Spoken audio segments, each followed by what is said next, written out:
What is going on, everybody? It's your boy Alex G alongside Mal, and this is the A Couple of Things podcast where we are here to talk about a couple of things. It's been a while. Get into it. It's been a while. All right. I think we should start there. Do you remember what our last episode was? Nope. What do we got? Wait, why do you act like that? Act like what? It's been a while. We had to say hi. And where we've been. What was our last episode? I have to go to the studio because that's the easiest way.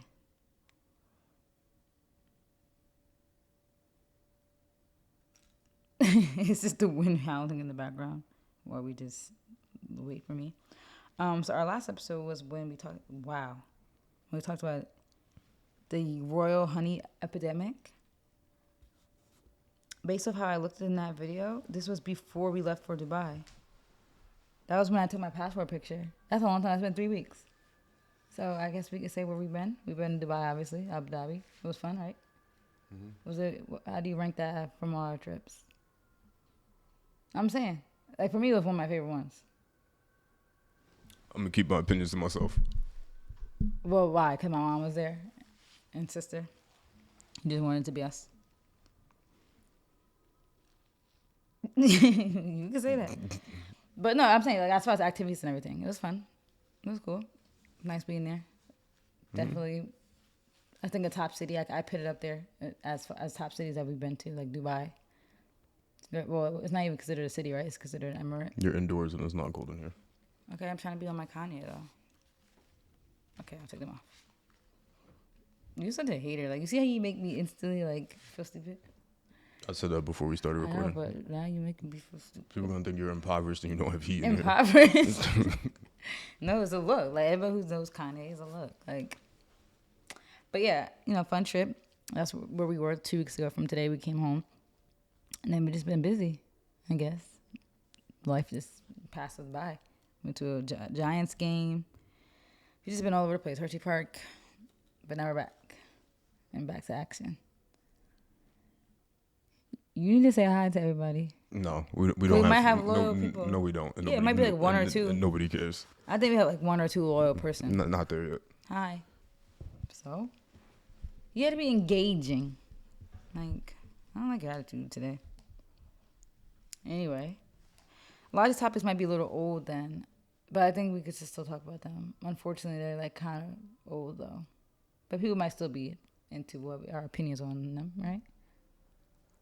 I don't know. He wrote them. I don't know what we're talking about. Well, this is mad old. Like 600 Breezy's girlfriend committing suicide. Then you don't have to talk about him. You want to start over and do a pre-production? No. Don't look at my nails. So, yeah, his girlfriend committed suicide. I guess since it's been so long ago, the only thing I want to touch upon with that was how when we had that episode where we talked about that college student who took her life and left that note on social media, how the thing I get annoyed about whenever these things happen is like the public outcry of check on your friends, check on your strong friends, And we talked about this before, that's why I'm not going to get into it deep, but it's like, I just want to remind people that it's annoying. Like, I feel like a lot of people are just very uneducated on mental health, and then they always point the fingers at, like, their friends. It's like, I feel like in life, don't you feel like in life people always need something or someone to blame instead of just realizing that some things are just beyond our control? Like, you could check on your friend every single day. Like I mentioned, I think before, that model, I forgot her name. I really can't think of her right now, or I think her name was like Chesley Christ, who committed suicide earlier this year in New York. That Miss America, I think she was a Miss USA or something like that. Her mom called her every single day. So like that, I hate that whole check on your friends narrative because that doesn't work. Like, mental health is more than just talking to somebody. Like, hey, are you okay? Let's go get our nails done. Let's go out to eat. Like, you can do all those things with somebody and they're still gonna do what they want to do, right? Like, it's chemical imbalance. So this is like an old topic, but just a reminder for people because it's just annoying that people think that you could just talk out of people. And the whole checking your friends. And like I was saying about people always need a finger to point. That reminds me because like recently I see everybody, I guess retrograde just happened, Mercury retrograde. And it just, that kind of just reminds me what I was just saying. Like, I feel like with people learning about retrograde, I think it's just another thing for people to have as an excuse about why their life is a mess, right? Or why they act a certain way. Like, I felt fine the past few weeks, but people were like, oh my God, I've been so off because of retrograde. I'm like, what do you mean by off? Like, people just always have to make an excuse for something. And like, I believe in astrology, right? But like, I just feel like it's like excess. It's like, what was your excuse before you found out this? You know, you probably felt normal, but now that you know that's retrograde happening, it's like a placebo effect, right? It's just, don't you feel like people just always need excuses? Like that's, you know, there's a weird tie into the suicide thing, but don't you feel like there's always somebody needs to, something needs to be pointed the finger at, right? Like, oh, I was acting moody to my man today, or I failed my test. It's because of retrograde. It's like, no, it's because you didn't study. Like, you know, it's just always an excuse. So, do you have anything? I do not. You set up this mic today, so you're not gonna act like you have an attitude. I was don't. sitting on the couch with my wig cap an hour ago. I just don't. No, I don't. I don't know what that had to do with the suicide thing. No, I'm just saying that, like, with I'm not talking about specifically about the suicide. Like, yes, the suicide's sad, but I'm specifically talking about people's miseducation on mental health, and I'm saying that people always need a finger to point at somebody or something when things are go wrong or beyond people's understanding. So I just tied it into like retrograde just passed. I'm saying I feel like people always need. There's always like a finger pointing, but everything in life is never just. It's sad. Mental health is sad, and Yeah, I got what you said. yeah. So I don't want that to be a long drawn out topic. It's old, you know, it's an old topic, and I feel like you know, it's not like something I wanted to sit and talk about long anyway. But it was just a reminder to people to educate themselves on mental health and stop trying to point the fingers and make other people feel bad about themselves. Like how could that affect the mental health of our friends now if you're trying to blame them basically for her passing, you know? So yeah, it was a weird like segue, but I was just, you know, also bringing up that. So I just wanted to see if you had anything to say. The podcast is a conversation. It's not us sitting here like like newscasters. We're supposed to be talking.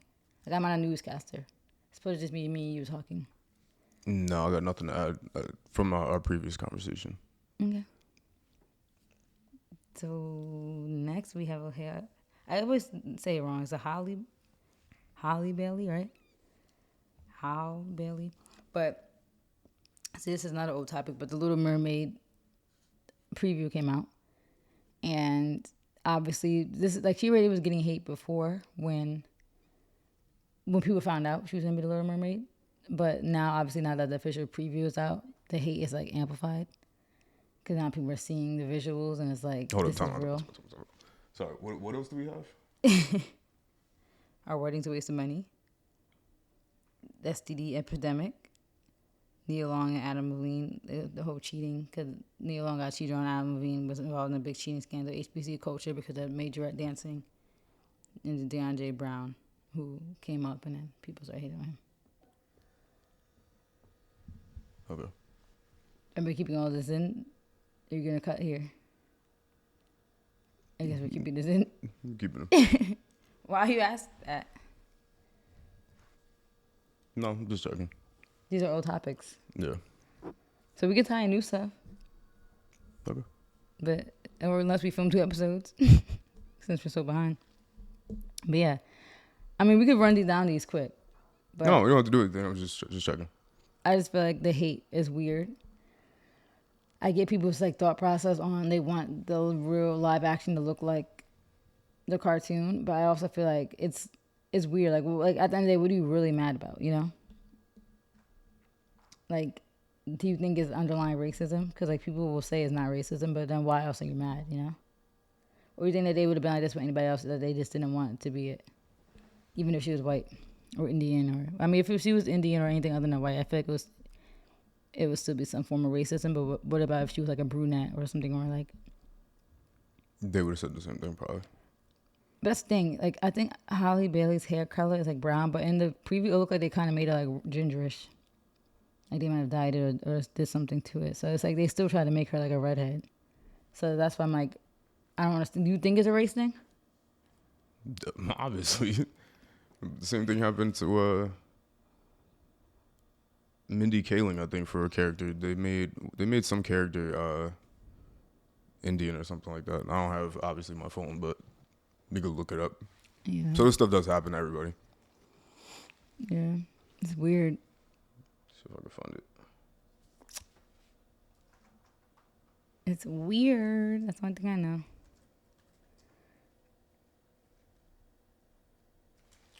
And it wasn't there a black Cinderella like Brandy, but that was like a whole black remake though, right? They like Yeah. Um, I forget what it was, but it was something about maybe it wasn't Mindy Kaling. It was something it was some character. I feel like they made live action or something like what? Do you that, remember and what it then was? no, I have no idea what it was. Maybe to say like live action racism. It was something. Oh yeah, yeah, Velma. That's what it was. Yeah, they made Velma. Like I understand. I can understand wanting the live action to look like the cartoon, like because then like you feel like you're watching like the cartoon that you loved your whole life in person. You know, like you truly feel like you're watching it in person. So I get that, and I also understand that I feel like Hollywood is a little bit like you. I kind of feel like sometimes they pick somebody like Halle Bailey just so they could look like, oh, we're inclusive, we're diverse. Like sometimes I feel like sometimes they try to make it seem like they're being inclusive. And not saying that she doesn't deserve the role, but I feel like sometimes Hollywood does that. They're trying hard because, everything that happened the past few years with Black Lives Matter and them just wanting to look like, oh, look, we got a black girl as Little Mermaid. We love everybody. So sometimes I feel like, not that they're pushing an agenda, but sometimes you have to look at them sideways too, like why does it seem like maybe they're trying to be inclusive. But it's like obviously she's talented and like she should be able to be any role. But I could understand people wanting the character to look exactly like the cartoon because like it's like we do have black cartoons, like we have Tiana, so if Tiana was live action, like you wouldn't want Tiana to be white. Like if there's a live action Tiana, like you would want her to look like the character, you know. The only thing about that is I don't think that Disney did that for the purpose of appeasing anyone because that would be contradictory. What do you mean? You don't Oh yeah, make yeah, yeah. something to appease the minority. Yeah, but also I feel like There's no gain it from just it. gives them like kudos. But yeah, there's no game because they know But they know the controversy that yeah, was gonna come with it. it gets kudos from the minority, but it doesn't give kudos to the majority. They'll probably lose. Like realistically, like they're a business. They're here to make money. They're going to lose a significant amount of money because of that in relation to what they could have made if they just Yeah, had casted a white person. because I think they see too the backlash and they probably anticipated it. Like especially with the Mindy, what's her last name? Caitlyn. Caitlyn. Like I'm sure they've seen stuff like that. I'm sure when they do things like this, I'm sure they use that as like in their reports, like in their what would you call it, like their planning stage or like their forecasting. I'm sure they use like examples like that in the past or what type of backlash happened with using somebody who's a minority or doesn't look like the role and how that affected something. I'm sure they have some type of research, right? Like in their R&D or something. So, but then it makes me wonder if they know they'll get outrage views. Or you think people are completely going to be like, nah, I'm not watching that. They'll get some, but it won't. The outrage, like it won't be anywhere close if it was just a white person. How about like the fact that black people are like one of the biggest consumers as a group? Like we like amass, what did they say, like trillions? Yeah, but No, but I'm saying, do you think that they are aware that they could still make a lot of money off of us? Because like take like the Black Panther. I mean, the Black Panther is different though because like it's Marvel. White it's people. It Marvel. was They're more gonna white love people. it regardless. Yeah, And there was never no like the cartoon. Did they specify in the comics what the Black Panther looked like? Was he black? yeah. Okay. So see, okay, that's different. So they weren't mad because they was expecting that's how the characters. That's what he is. Yeah. I don't know. I mean, I personally am not a Little Mermaid fan, so I'm not watching it because I just never liked the Little Mermaid growing up. Like that wasn't like my go-to. I mean, I might watch to see and support, but I'm not like a huge Little Mermaid fan, regardless. I like the one when her daughter. It's like I think it was her daughter or something. That's the only one I liked, but I don't know. And then the YouTube, you saw like his YouTube was bad. Like the dislike to like ratio was like excessive. It was crazy. So I don't know.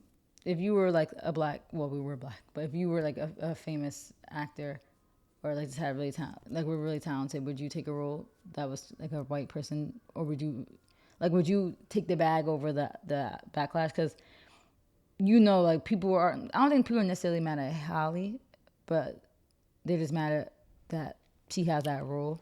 But I feel like that must be hard to like look online every day, right, and see people They be saying some mean stuff. And they're not necessarily saying it at her, but they're just saying it at whoever cast it. I look at life differently. Like we just had this conversation. So for me, I'm kind of like elitist and Republican. So for like honestly, in my personal opinion, it's kind of like does it matter, right? Like the internet's not real. Yeah. You know what the thing is? You know what the real deep down thing about all of this stuff, right? Like the thing about people that are rich people kind of they're like on the border, but at least for people that are wealthy. But you know, most of the people that are rich too. The only thing that they see is money. Yeah. So I associate with that because that eliminates the whole I see skin color and bias and all this other stuff. It kind of eliminates a lot of those things. Those people care about money. They care about business deals. And even though we shouldn't chase money, it is like a weird section of the world where I feel like it does eliminate some of the stupid shit that we debate about all day long, and race is one of them. Yeah. So for me personally, I associate with those sort of capitalist views because when you look at, because people can complain about capitalism all they want, but when you look at the mentality of people that don't believe in those things, don't believe in capitalism, don't believe in working hard, or feel like the world is owed to them, or they have these extreme views on race and they don't like certain colors of people, and you know the type of person I'm trying to categorize here. They're not offering anything to me. Like their existence, Like NPC. like the world would be better with, yeah, exactly. Like the Yahoo comments and all these negative comments. They're just there. The world would be a better place without those people. So to me, it doesn't matter. So I'm never changing my opinion on whether I'm taking a role or doing anything, or if my level of success is making somebody else mad. It's never going to impact me. Like at the end of the day, seriously, that whole like, do you want to cry in a Civic or do you want to cry in a Porsche thing? Like, I kind of believe in that for real, because what does it matter? Like And also, realistically, too, at the end of the day, when is she ever probably going to be in the same spaces as those people in her comments? like seriously, like realistically, think about this. If I had a negative view on, let's say, like Brian Moynihan, who's the CEO of Bank of America. Let's say I hate him, right now. I still have to get up on a subway and take 6 trains tomorrow Meanwhile, to get he's to on a work, boat right? club right now. And So to me, those negative comments don't mean anything. I could tweet all of those things all I want. I could say, oh, Holly Bailey, she shouldn't have this role, this, that, blah, blah, blah. Like, you're miserable, right? And you never see rich people. I mean, you can see rich people fight. You can see wealthy people fight. It's not like they go without that.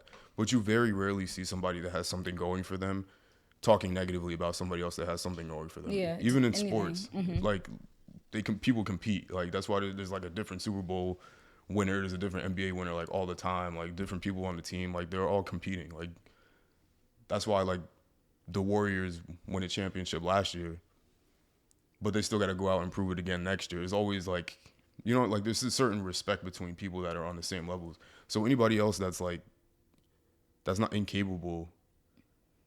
That's why, like you said, even competitors have respect to each other because they know they're all in that same bracket. Yeah. But like, if you were way below me, you think I don't care about what you got to say? Yeah. Like imagine you think I care about your opinion when you're not even doing half the things I do? Somebody on a middle school basketball team talking about an NBA player. It's like that kind of thing. So for me, that's where my mind is at. Like LeBron said, like all these people that make all these comments and they're typing up reports about all these players, or oh, LeBron's a crybaby, all blah blah blah blah. At the end of the day, you're getting paid because you talk about me. Yeah. And that's how I view it. So like you wouldn't be able to feed your kids if I didn't exist. And that's how I feel. So like I don't step on people that are below me, and I'm not rich or wealthy, and even though I talk it might sound like I am, but it's just a mentality thing. Yeah, it's like a mentality. Like, That's why like even earlier when I was fighting with the people about Balenciaga not being in their tax bracket and that they shouldn't be talking about certain things that are not aimed to them. So I'm talking about myself too. Like Balenciaga is not my tax bracket. They don't make those clothes aimed at me. So when I'm making that criticism, I'm criticizing all of us. Like this is not our bracket. Like let's talk about something that's actually for us. Like you guys are discussing what Balenciaga is dropping when this is for people who could buy it comfortably. Yeah, It's not for any of us. So that's me criticizing myself too. That's why people are mad. Like, what you mean tax bracket? You not my tax bracket. I'm like, first of all, why are you getting offended? I didn't say that. When did I say that we were in the same tax bracket? I just said this stuff is not our tax bracket at all. Like, yeah. So that's just how I view things. Like, yeah. I like that's why even when I was younger, I'd be like, oh, this player's trash, this player's this, and it's like, picture me, who was never good enough to. I didn't attempt to try for a team. Picture me never good enough to make a football team, telling somebody else that they're trash behind a TV screen watching them. I'm taking time out of my day to And watch that's them you play. being a kid, so that's different. But then you have Right. people in their 40s doing that, like And it's like overweight, can't even run probably 100 meters. like this person could feed their family and do more for their family than I ever at this point, Well, we don't have a family. and most likely will ever be able to provide for my family. He's more of a man just based off of that than I am, and I'm gonna call him trash from behind a TV screen. Yeah. Or actually being at the field, like you paid to watch somebody to call them trash. The other day we just paid like $500 to go watch other men play football. Imagine me saying, "Oh, they're trash." Yeah. Like, nah.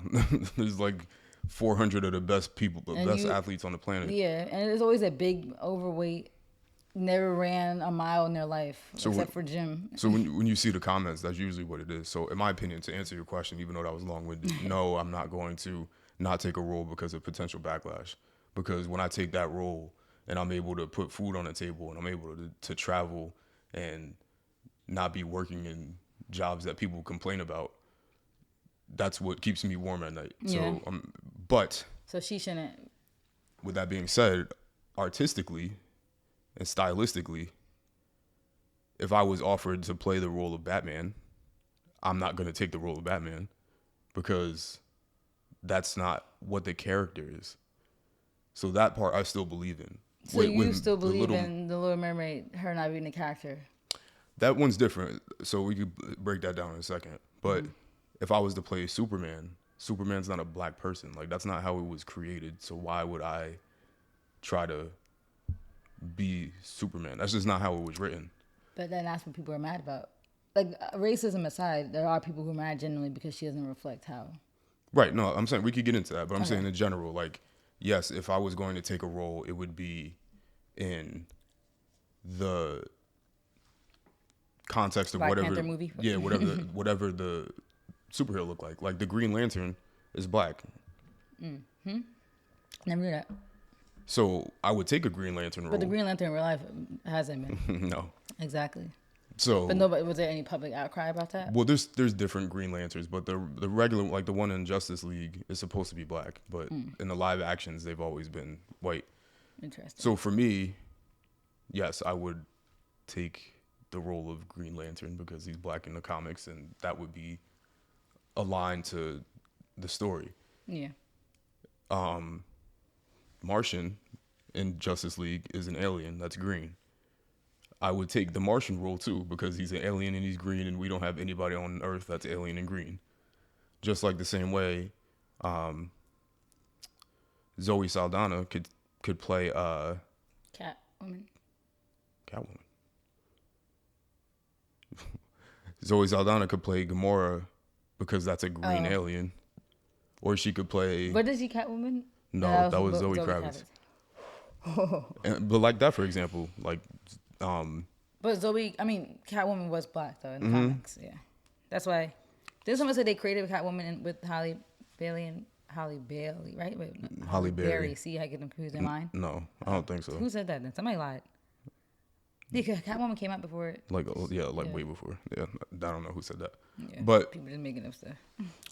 when it comes to mythical creatures, I think anybody should be able to play anybody, right? Like Thanos was played by a white man because. But Thanos was purple. Right. So that's what I'm saying. Like a mythical creature, in my opinion, could be anybody. But, and I agree, because I feel like I say that like our mermaids are a color, but mermaids are supposed to be like half human, half fish. Not in the actual drawings and depictions of mermaids are not how Disney depicted mermaids.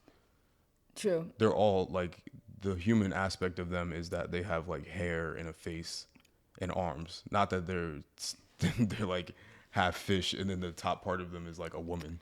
But then do you feel like the way that Disney depicted it as being a half woman, that then that argument is kind of like the same as, okay, then they should be following how the comics look? Because that's how the comics depicted Ariel. Like she was white, red, like bright red hair. For me, if I was Disney, that's how I would have casted it personally. Yeah, me too. And like, it's nothing against Halle Bailey and her talent. Like I think she's really talented. I think her singing voice, like she has like It that. sounded Like, great. yeah, like, she sounds like literally how Ariel sounded. But she could. I think I personally would have liked her to see her like do anything else because but like I saw the reactions of little kids like, oh, like she looks like me, but it's like wouldn't that confuse kids then? Because they would be like, well, why does she look like Ariel from the cartoon? Like I feel like it might actually confuse them instead of them actually seeing characters that were made to be them instead of replacements. They just need to stop reprising these movies. Like stop They making just make new stuff, right? yeah, like the Aladdin live action. Like they need to just stop doing it. Like Yeah. Disney acts sometimes like they don't have some of the most talented people in the world working for the company. Like they can't come up with something new. Yeah. Like It's weird. they come up with something new, but then they keep reprising these old things. Like they make great things like Soul and Yeah, so I never watched it, but and Moana. Like they can still pull all of these different movies that are super hits. So I don't get why they do stuff like this, like make a live action Aladdin. Nobody asked for that, and that also yeah. that also live action. these kids have no idea what that is anyway. So these kids don't know what Aladdin is. Aladdin came out in what 90 something. Like I might not. You don't think they still watch it? Oh yeah, No. I see your point. The only reason why they would watch it is because their parents. it's us our generation trying to relive our childhood and showing them. But that's probably such. Yeah, because I was thinking Ariel might not even be not known for a lot of kids. You don't see kids dressing up like Aladdin now. Like Yeah. first of all, that would be a little weird. Well, yeah, 'Cause if they're- you're not even in the if you're not the same beginning- ethnicity. Yeah, like even in the beginning of the movie, they're like, there's some racial things that we put in here.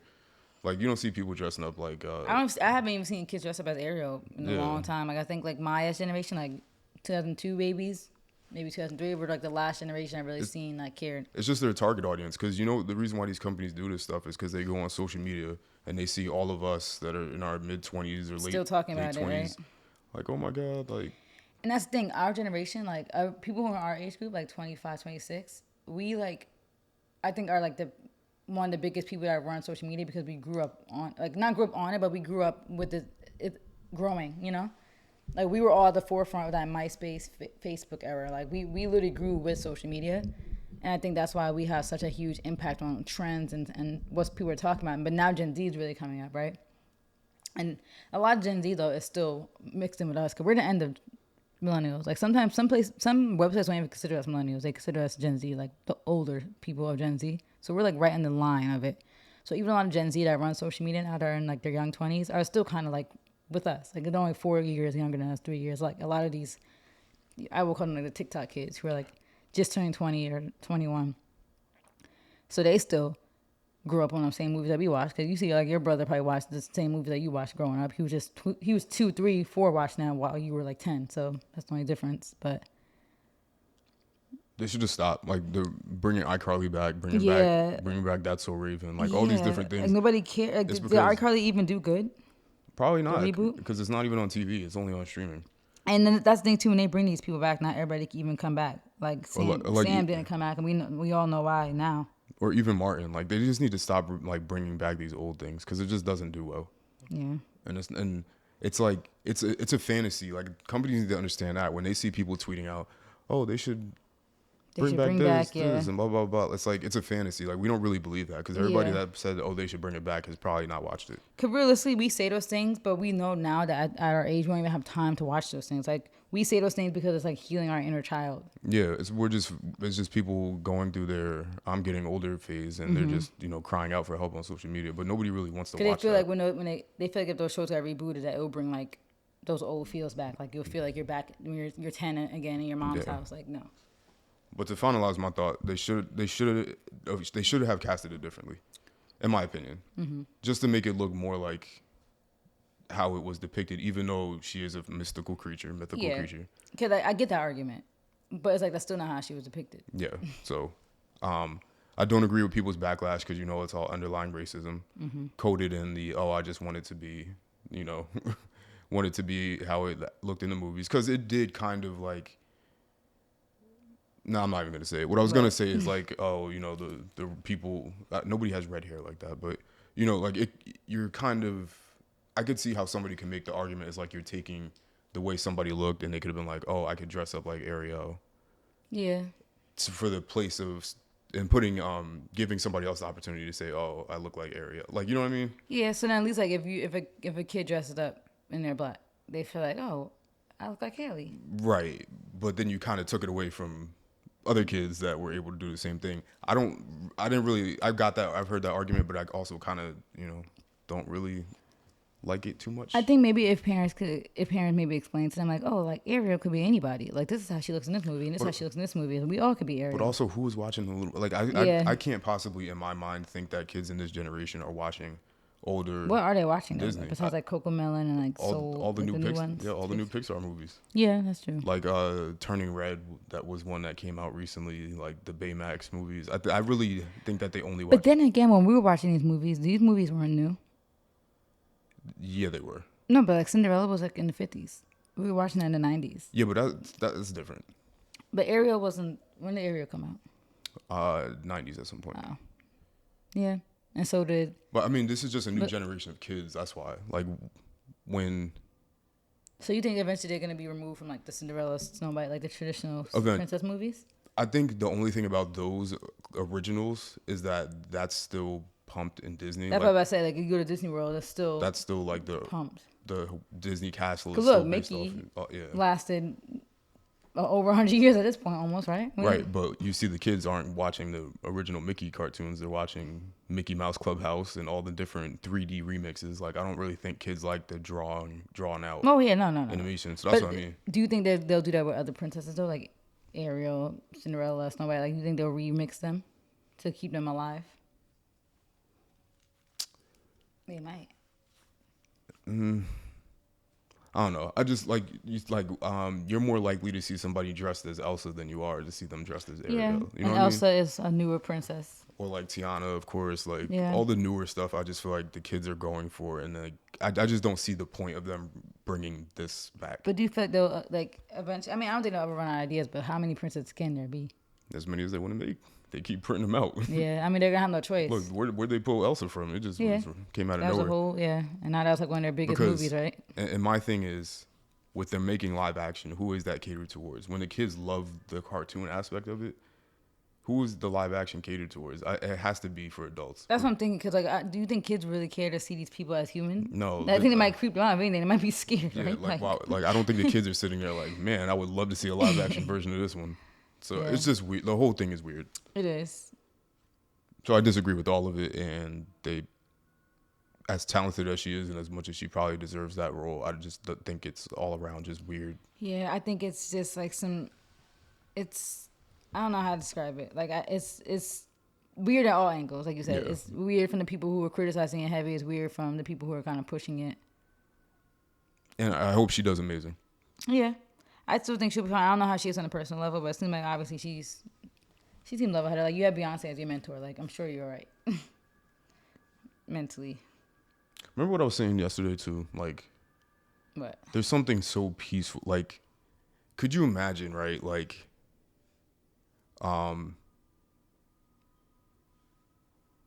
Naomi, they were critiquing Naomi. Campbell? Osaka, sorry. Oh. When she was losing and saying she was going to take a mental health break and all that other stuff. Yeah. Do you know how, like... I mean, she's different. I think she's more sensitive, and she actually, I don't want to say actually cares, but the way she processes her emotions, she's very outward with her emotions, and I think she's more vulnerable to negativity and positivity. Yeah. Excuse me. So people were getting at her for, like, saying she's taking a mental health break and all this other stuff. She just, like, sold a house a few months ago and, like, flipped it. She bought it for like probably like $1 million or $2 million and sold it for like $4 million. I'm like, do you know how? I didn't know that she was into like the real estate stuff. Oh, of course, they all are. Yeah, if you were smart, you would be. They all are. But she was living there. But you know, you might as well get more money, and she got it right. Do you know how peaceful it probably is? Maybe not for her, but just in terms of like a situation on paper, to have made $2 million profit off of a house. Probably bought another multi-million-dollar house. Mm-hmm. Or one of the top-level tennis players in the world. And that's your job. And she's in a relationship, so, you know, if you want to say that relationships make you more well-rounded as a person. And that's your job. I think so. Yeah. And you think that some dweeb that has to get up at 6 a.m, deal with their crying kids, driving them to the bus stop, make sure they get on the bus, And then, I mean, this is what a parent should do. It doesn't make you a dweeb, but Yeah. the comments make you a dweeb. Yeah. And like it's probably a job that's not even like a cool like it's probably not even like I don't think any job was well I guess jobs can be cool, but you could have enjoyable jobs. You could. But it's probably nothing enjoyable. It's probably literally like a call center. If you're tweeting about Truck driver. a young girl and her response to criticism, you're probably a dweeb. Yeah. Like, and you're weird. Yeah. So I'm just saying, I'm just setting the frame. Like, imagine you being the person criticizing that person that just is making millions of dollars off of hitting a tennis ball. Like, it's always weird when people are overcritical and stuff. Like I saw somebody say too, they're like, because Kanye just opened for Balenciaga show. They're like, oh, this probably made Kanye feel like he is who he thinks he is. They're like his money affords him that. I'm like, his money proves that he is who he thinks he is. Like, who are you? Like, he's a billionaire for a reason. Like, you will never touch $1 billion. Most of us in his life will never touch that. And you're saying he is who he thinks he is? No, he is who he is who he thinks he is. Like, he's not pretending like he doesn't feel like he is who he thinks he is. He's walking for Balenciaga when he has his own show tomorrow, and that is probably gonna have as many people tune in. Like, people are just weird. Like, oh, this probably made him feel like he is who he thinks he is. No, his bank account I think proves that he is who he thinks he is. Like, people are just weird. I'm like, who are you? Like, who even are you to say this? Yeah. People are just weird. Like, well, speaking of Balenciaga just had their 2023 spring summer show. Yeah, that I've been fighting with people about all day. Which received a lot of backlash because of the runway was covered in mud. For those of you that didn't watch it, you should watch it at least just to listen to the instrumentals that they walked to. Yeah, people were in the comments were like, "This beat is crazy." Yeah, the beats were nuts. I was in there. So I'm like, at least people were aware of the music. Yeah. Whether you like the show or not, at least you could say the music was good. Music was hard. Which got a lot of backlash because the runway was mud. It was kind of like rainy, sort of muddy runway track. Puddles. And they were just walking in puddles with real mud, so it was destroying the clothes as they walked through them, which obviously, received a lot. Yeah, the shoes were messed up. Obviously, people are gonna always make comments, right? And I'm gonna get straight to it because I'm gonna clip this, so I want to get my point very clear right here in the beginning. So first and foremost, if you're wearing like Nike Techs and you're wearing like I hate Nike Techs. and you're wearing like running shoes and like you go and shop at the mall, at your local whatever the fuck, like anything against odds. And this is not shop there. And this is not even supposed to be elitist or whatever, but like seriously, if you buy your shoes from Foot Locker, yeah, because I've never done that, or just any sort of general population affordable clothing or mall clothing, mall couture, if you shop in any of those places, and again, this is not to sound elitist because I'm not an elitist person, fashion and high fashion is not for those people. It's not catered towards those people. When Architectural Digest and Vogue and all these different other magazine outlets and high fashion luxury designer stores, the product that they're selling is not marketed to us people, right? Like, you've never seen a Saint Laurent ad on TV because Saint Laurent is not advertising to people that watch TV. You've never seen a Ferrari ad. And you know what?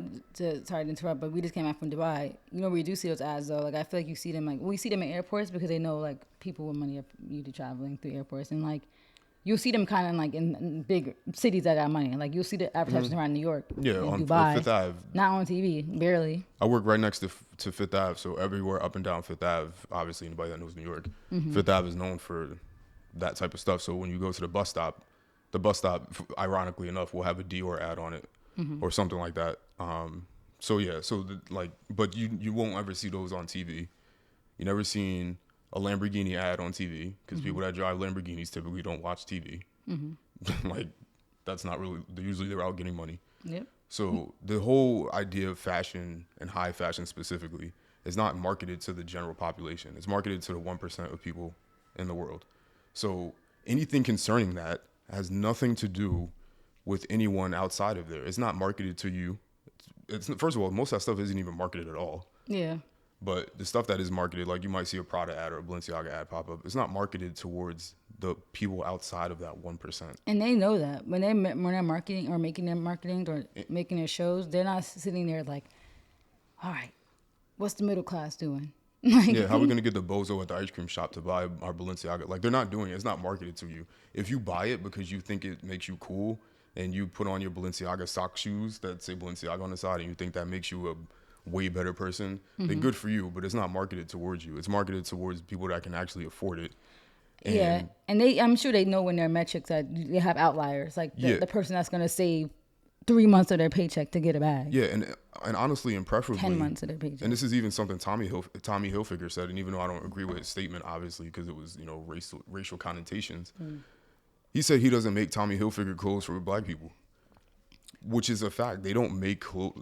They don't, aside from the black person part of it, they don't make these clothes with the intention or mindset that people that are regular wear them. Like honestly, they're making those clothes thinking about, oh, somebody's gonna wear this to go to play the game of polo, or hop on, or horseback riding, or a golf game, a golf match. Yeah. So or to wear this to go to a U.S. Open. Like they're not thinking about the person who lives in the projects who's gonna wear this, thinking I'm Hilfiger rich. Like I'm wearing like that. No. Yeah. They're glad to take the money, but they're not marketing it. They're not. And if they had a preference, they wouldn't have you wear it because that downgrades. It declines their brand. Yep. Yeah, it downgrades their brand. Like that's why things like Versace like got killed because the Migos started wearing that. Versace. Yeah, now it looks like it looks ghetto. Yeah, like, or like Gucci stuff. Like it looks like tacky. Yeah, it looks tacky. That downgrades their brand. It might give them more money in the short term, but then also rich people don't want stuff that's accessible. So they see that the person at a bodega is wearing Gucci, they're like, ooh, I'm not gonna wear that no more. Right. So, so these brands are not marketed towards any of us, and they're not. They don't make the clothes for us. They make the clothes for those people that can afford them, and that's all they're marketing towards. So there's no like agenda. If you want to spend your money and cash out on that stuff when you really can't afford it, then do it. But it's not meant. Like those price tags are nothing to certain people. Like realistically, literally, like $1,000, like a $1,800 shirt to somebody is equivalent to us buying a shirt for $20. Yeah, for not a lot of people, but a good portion of people. Yeah, and that's who they're trying to sell it to. So people making think pieces online like, oh, Balenciaga is a social experiment. They're trying to see how far they can push the public. Who push who? Not you. They're not thinking of you. They're not. Like if they want to have a social experiment for the rich, and say, okay, what type of stuff will rich people buy? Like, will they spend $1,800 on a bag, or in a plastic garbage bag? Yeah, maybe rich people are in their mind, but not you. I don't get that. What makes people think that the person working at Dunkin' Donuts, like Balenciaga, is thinking about getting their munchkin check? They're not even thinking about us. And we make decent money. They're not thinking about the accountants. That part. Let me say They're not thinking of investment bankers. Well, they might be thinking of investment bankers. And they might be thinking of accountants. They might be thinking of accountants, like CPAs, high level. But they're not thinking about even people that make $100,000. They maybe 200. Yeah, maybe. And above. Maybe. They're not thinking about me. They're not thinking about. They might be thinking about some lawyers who make more money, but they're not thinking of the public defender. Like they're not thinking of us, just people who are even considered. I guess you could say. I want to say we're upper middle class yet, but I would say that we're like on a higher end of middle class. They're not thinking about us either, and they're definitely not thinking about you dweebs on Twitter who work, like you said, I work at Dunkin'. Like they're not. So there's no social experiment. They're not trying to see a nice place to live. They're not trying to worry about you. They're not trying to your ceiling. You can touch your ceiling when you sit down. They're not trying to see how much they can push people that make $10 an hour to buy like a trash bag. If anything, they're doing that to rich people. That's what I'm saying. If you want to say the experiment for them, fine. Right, okay, I could agree. But not you. Now, aside from the business part of it, you also can't speak. The commenters are not allowed to speak on fashion in terms of styling or any of that, because that's something that people don't understand. Like I wouldn't speak on like sculpture, for example, or I wouldn't speak on painting necessarily, for example, because I don't know the intricacies of the different even types of chemicals and different types of paints that exist. Right. So I'm not in a position to speak on that, so I'm not going to. Yeah. So people that, dress like, I don't even know, what do people wear? That's the funny part. You see the comments that people leave, and that's what the same thing happened because everybody's talking about this Balenciaga show because they always just people. This is, for some reason, this brand is so like. Lately, everybody thinks it's some type of experiment, like the hunched over aggressive walk. Like people don't understand that that's just their form of art. They think it's creepy. Like why is everything so creepy? Like, oh, it's so creepy. It's so cold. Like you guys are so weird and boring. But this is all these talks today about it. So somebody said something, and she deleted her comments. Funny enough too, because I replied back, and I went back, and the comment was gone. But she was like this is what people think is fashion. Like this doesn't look good. And then you go to her page, and she has like first of all, she's like overweight. She has a ill like weird shaped body. Like you don't even like the clothes not even falling on you, right? Like you look weird, and it's like a floral, like those typical floral like shirts that you see at Walmart. Like you could tell and that's why somebody coming back to like, sorry, like I looked through your page. I don't want to hear about fashion from somebody who clearly just shops at Target. And that's the thing, you could shop at Target and make a fit look good, but her fit didn't look good. Like. And you can, typical. But this is something different. This is a different level. Like this is beyond most of our scope. There's a reason why the fast fashion brands are copying them. Like, there's a reason. So you should put them on the highest pinnacle. But like I'm saying, like it's not for you to comment on. First of all, it's not in your tax bracket, and it's also not in the way that you dress in general. Because what people consider fly today is wearing a Bape hoodie, some tight jeans, and a pair of Jordans. Like that's not like. And then girls like who like her that's commenting, what do you even think is fashion? Like what do you consider fashion? That's what people consider to be fashion is Jordans, tight pants, and a Bape shark hoodie that people was doing back in 2003. Like that they thought was weird back then. Yeah, like so. So you're just a follower. Like the same thing with the Yeezy slides. People said so much about that. Now you guys are literally on DHgate paying for fakes for something that you thought was ugly. So to me, people shouldn't even comment on that, right? Like I said, I'm not commenting on painting and sculpture and all these other things that have nothing that I can't even have an appreciation for because I couldn't even do it myself. Mm-hmm. If I want to talk about something athletic, if I want to talk about finance, if I want to talk about something that I actually know, like pictures and film and all these other different things, it's things that I really consume and understand and am a nerd about, then I'm gonna make those comments. But anything else outside of that, no. Yeah, but it's like. Who are you? At the end of the day, who are you? Yeah, who are you like, to speak? Where is your, like, and I think the thing is, like, some people, they'll make videos, like, where they'll do, like, breakdown the Met Gala outfits. I think that you could not necessarily afford your style and still have a critique of fashion just off of your love for it and your study of it. But I feel like your outfits will still reflect that because you don't have to have money to have style. I feel like your outfits will still reflect in some way that you are a fashionable person or what you consider fashion. It would be something different. It would be something unique. To me, fashion and style is two different things. Yeah. So that's true. Style, for those that don't understand what I'm trying to say, is that fashion to me is the combination of style and price. So when you think of, and when I say fashion, I mean high fashion because other fashion exists. When I speak about fashion, I always speak about high fashion because that to me is what dictates what everybody else does. Yeah. Which is true. Like, I just saw that H&M I think is doing collections now. I think they're doing a spring summer 2003 collection. Or so something. They're starting to do like. I don't know if they're separate. I mean, I think they always kind of did that, but not. I guess they're doing it from a different. They're making it more like a thing now. Yeah, more official. So to me. Sorry. Style and money combined is what dictates high fashion. Mm-hmm. Style by itself is something different. So for example, this jacket is Dior Homme 2002 Dior, Boys Don't Cry collection by Hedi Slimane. This same jacket, I like it. This would be considered high fashion. Stylistically, it's just a leather jacket. So if somebody else had a leather jacket that looked similar, we would have similar styles, but the fashion is different because of what this is. Because they might not necessarily care for the fashion, if that makes sense. They might they like the style, but they might not necessarily care about materials. They might not necessarily care about originality. Right. The story behind it. They just are style. They got good style, but they don't really care about the fashion of it. Right. Okay, So that's my opinion. I I don't agree know with if that. that's an official thing, but that to me is what determines what style versus fashion I is. agree with that. Because a style thing could be, I have this black T-shirt. This isn't. I'm using an example. This is not anything special. But like if I have a black T-shirt from Rick Owens and somebody has a black T-shirt from Hanes, the style is the same because they're both black T-shirts, but the fashion is different because one is Rick Owens and the other one's Hanes. So that's my opinion. So I think, that's my difference. Yeah, I agree with that. That's the difference that I think. Yeah, because I think you don't always necessarily have to have both. But I feel like if you're into fashion though, you naturally have style. But I feel like some people who have style are not naturally into fashion.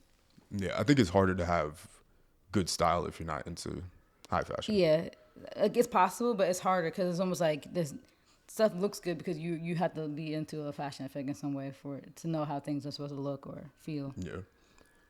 But anyway, I think everybody should entitled to their opinion, of course, but people should also learn when to keep their opinions to themselves and deal with things that deal with things that deal with them. Yeah. And the Balenciaga show, for everybody that has anything Like, negative to say, and it's not just because they're like, I hate to sound like that, like, oh, you said something negative, I hate you, but it's true. It's like when you see people say something negative about something that has nothing to do with them, like Jim Bob shouldn't be on Twitter talking about the way the model was walking. yeah, it's like you have bigger fish to fry. You don't like, even you should be worried about the midterms, like midterm election. You don't even buy like runway clothes at all. So why are you even watching runway shows? Yeah. It's like, why do you even care? If it comes up on your feed, you don't gotta respond to. That's something else people need to get into their head. You don't have to respond just because something's on your feed. You know. People are like, it's like this entitlement that people care about your opinions. Like I promise you, nobody cares what you had to say about the Balenciaga show. I'm sure none of those models care about what you have to say about their walk. They don't care because it's not geared towards you. It's the same thing I was saying. They care about the opinions of the people who were at the show. They care about the opinions of somebody like Anna Wintour. They don't care about your opinion. So you're saying that for what? For likes and laughs from the other commenters, I guess you would call us? Good job. Like, you got 1,000 likes on a comment about a walk up from somebody who doesn't even care about what you had to say about it. And laughing. Realistically, they're laughing at you. Like, they're walking for Balenciaga. Like, what are you doing? Yeah. And like they're telling them to walk that way too. Like, I don't think people understand that. Like, everybody has their own artistic vision, and that's something else too. Like, I don't understand. Like, why is it people think that?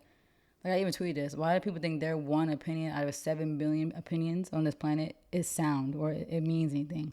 Just because you have whatever your interpretation of art and fashion is, what makes you think someone else's interpretation of that is not valid too?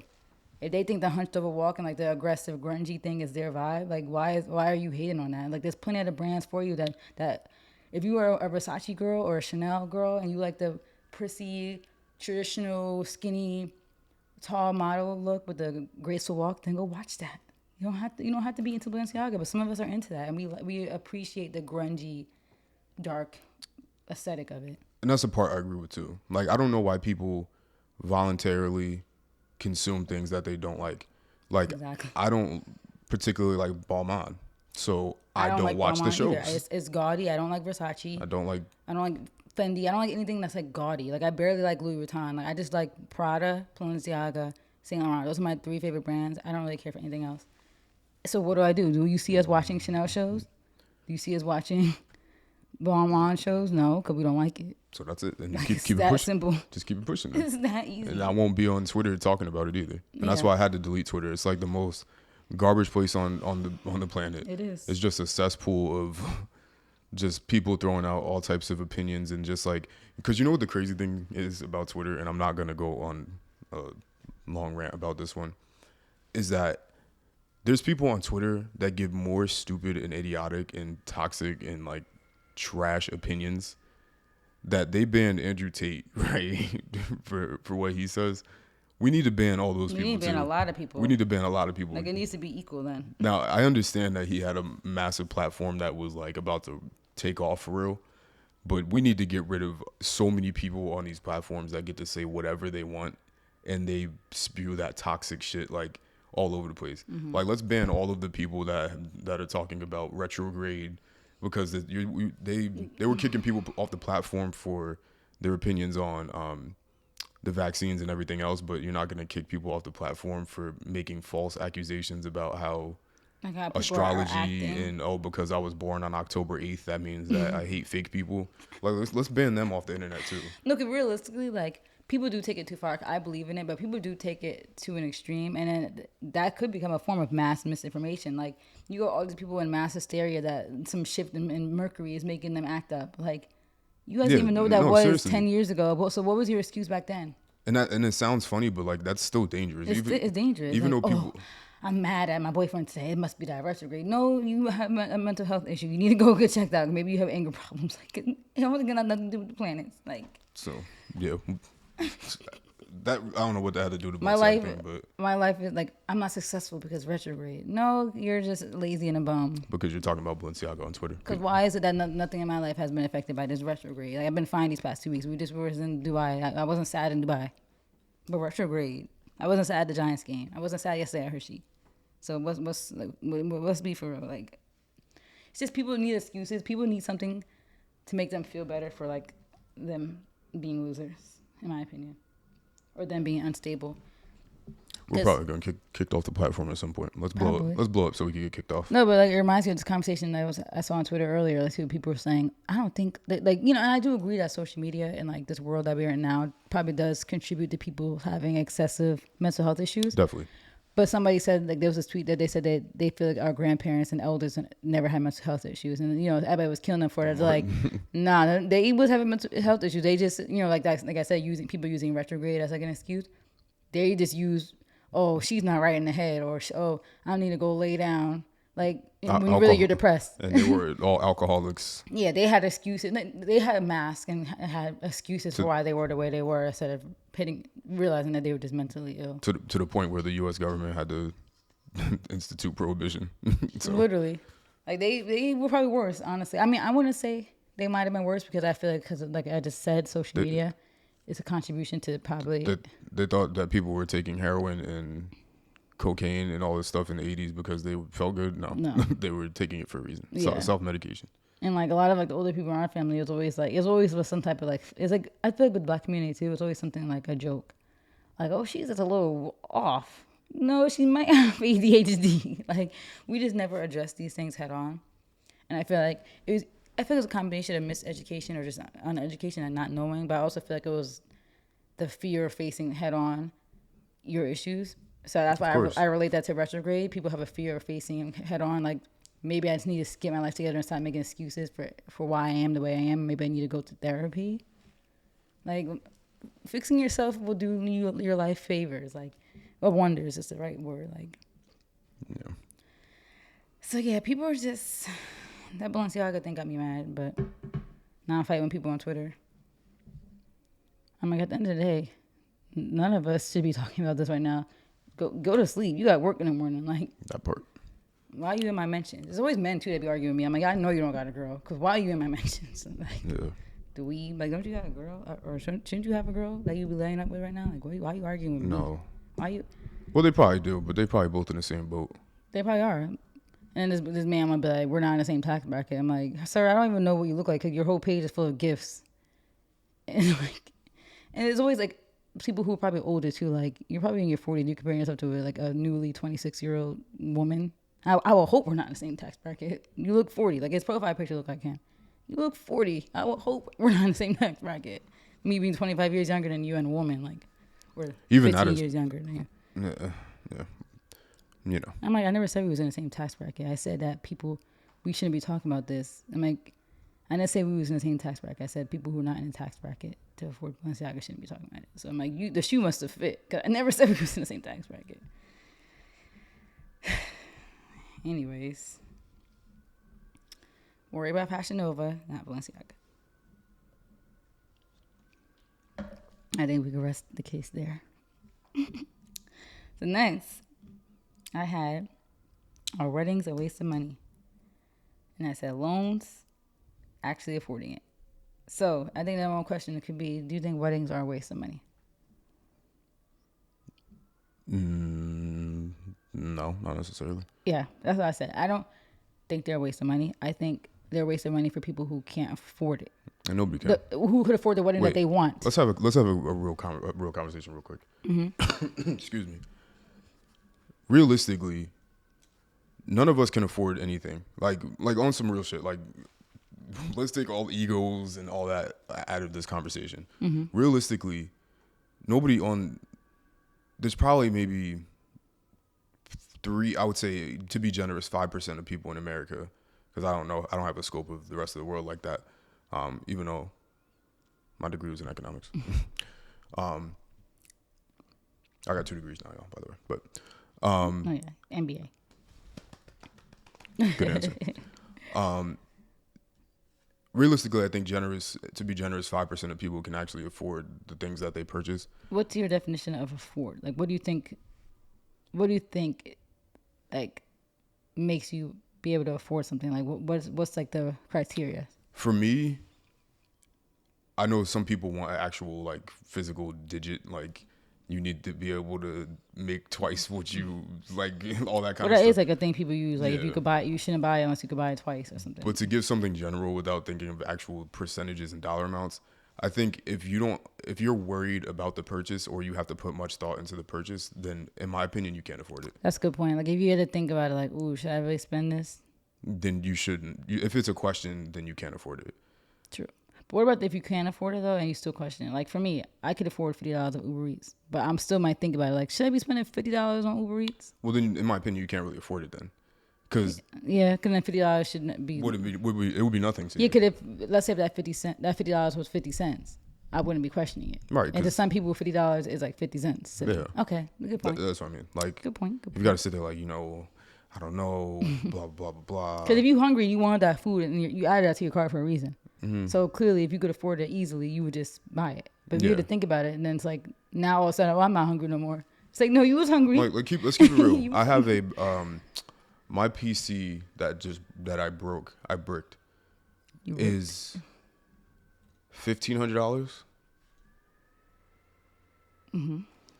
And instead of getting it fixed, I was thinking about buying a new one, which is $1,800. It's $1,500 to fix it. No, I paid that Oh, much. okay, I okay, paid that I much was for it. gonna I bought it for 1,000 something.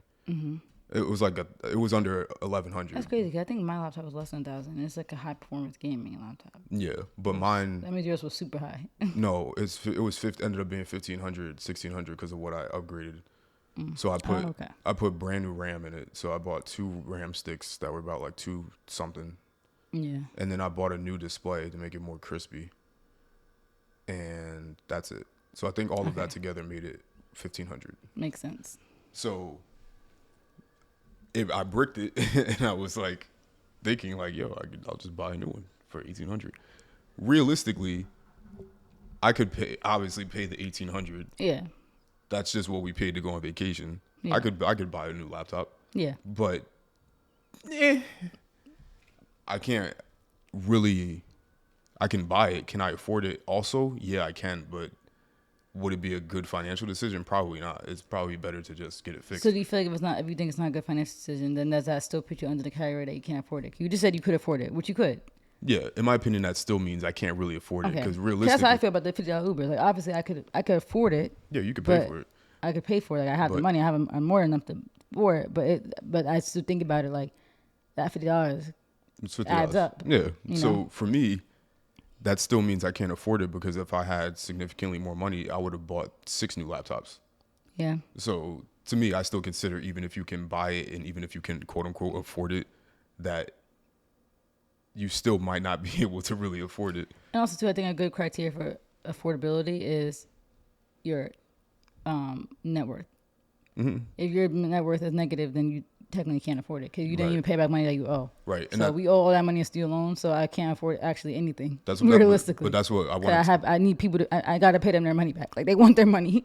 That's why I wanted to bring that up about realistically none of us can afford anything because when you think about your average person, what the average income in America is, what, like 40 something. Something. Well, So if somebody that makes $40,000 a year take home is probably 27. If you assume it's two-person household income that's $54,000 a year after taxes, and they're living in a $300,000 house, right? So if you imagine that they're spending on a $300,000 house would be like something like $2,000 a month. That's a lot of money. Yeah. Without just the down payment, just the monthly payment for a household that's only making $50,000 That's why most people literally live down to like their last dollar. Like on most every people check. in this world, literally. And Like I could guarantee you, like the average person doesn't have more than $1,000 in there I would agree, in their debit, which is crazy. and I think that's so bad. 95% of people. So, to me, in my opinion, I don't think we can afford any of these things. Like $100,000 is a lot of money. Mm-hmm. So when we're $100,000 in debt with student loans, you're paying that off for years. Like really think about that. That's like you're paying. You're paying off like probably most of your life. Well, some people depends on some people. Yeah, because some people got like 40-year payment. Yeah, so that's what I mean. Paying like, that to your 60. think about it. Like, But Obama, he just paid his off when he became president. But that's still he was 40. well, he had different loans. He was 40. and he went to law school and everything else. No, I'm saying he was 42, which that means it took him like 20 years, which isn't bad. It took him like 15 years. Mine's not gonna take me that long. Yeah, but like I said, he went to school longer, law school. Yeah, more. But he's also so. the president. Yeah, so he paid it. He was able to pay the rest off probably with. They probably forgave him. Yeah, the rest of us aren't like that. So to answer your question, I don't think that anybody can afford most of the things. People can't afford cars. Yeah. So people can barely afford to eat. Yeah. So I don't think that in general people can really afford these things. So with that being said, I think that weddings aren't necessarily a waste of money. Yeah. Because at the end of the day, we're all going to die. But for the most part, yeah, they are a waste of money because most people can't afford to pay for things in general. Yeah, because I would literally, what's that saying? Die on this hill or sword. Yeah, I would literally die on this hill that if you have to take out a loan for a wedding, then you shouldn't be having that wedding. Because do what you want in your life, and if you could pay that back, and you could pay that back in like less than maybe like 5 years.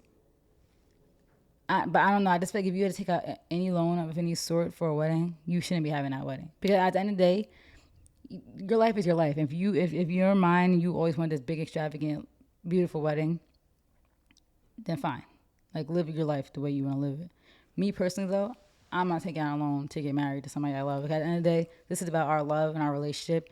And most people just do that in a courthouse and they are satisfied and are very happy. And that's all they wanted. It's just to make it official with the person that they love. Because at the end of the day, that's all it's about. Like, these things are created as moneymakers in the world. Like, weddings, in older times have always had significance. I'm sure there's always been like a big celebration around it. But that was a different world back then, Like, now this stuff costs so much money and stuff back then, they probably didn't even have to pay for nothing. In these olden times when these celebrations started, like they probably had that like literally in like their villages and everybody set it up because that's what they lived more socialist life back then where everybody in the community like contributed. But I would die on the hill that if you had to take a loan out to have a wedding, then you shouldn't be having that wedding.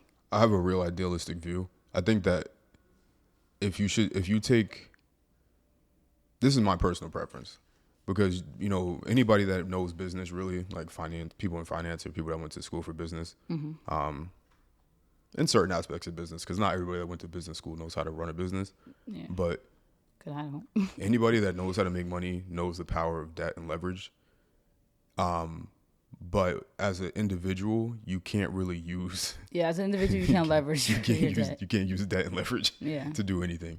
So ideally, for me, I think the only things that you should ever use your credit score or debt or anything to leverage should only be your house ever. Yeah, honestly, even if you could avoid it shouldn't even be your car. No, but that's what I'm saying. I'm saying literally only house because cars depreciate. And like I said, that's ideally. I know everybody, there's people that work extremely hard.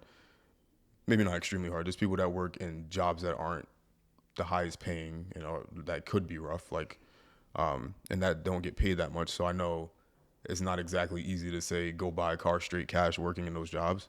But I'm saying ideally, in a perfect world, in my opinion, I think that as an individual, a house should be the only thing that you ever take a loan out for. Yeah. Like cars don't have to be expensive if you don't make them And expensive. that's the thing. I think people need to also realize. Yeah, like you could. Everyone in this world deserves things that they want, right? So it's like, yeah, you should be able to get the car that I you want disagree, and the but- wedding. No, but that's what I'm about to get into. Like, yeah, you should be able to get the car that you want and like the wedding of your dreams. But life's not fair. Like, look at your bank account, look at your situation. Are you at that point where that makes sense for your life and your in your financial situation? No, and that's just how life works. Like, you could say some people who get those things, yeah, there's probably a small portion of luck for them to get to that point in life. But a lot of other people really put in a lot of work to get where they are in their life. And, you know, us as examples, like, I always use us as examples when I compare us to other people who were our peers in the same situation. You see the way that they went about life and about school. Like, it's no surprise that they are the way they are. So it's like, you can't be like, oh, it's not fair that I can't get this car just because I don't make that much money. But no, you was right in that same school with me. You decided to party every day and decided not to work hard. Like, thinking that people think life is just so like they think such in a moment and they don't realize how quick this stuff comes. Like, we all are 26, 20, like 27 now. And like, you thought stuff was sweet and it was funny. And like, I could just, you know, slack off in school, or I'm just gonna pick this major because it's easy and I'll get my degree fast. Like, no, life don't work like that. So yeah, just because you see this really nice car, you feel like you deserve it. Does your bank account say that? It's like, no, go get that used car, and be grateful to have a working car. Like, you don't need that brand new $30,000.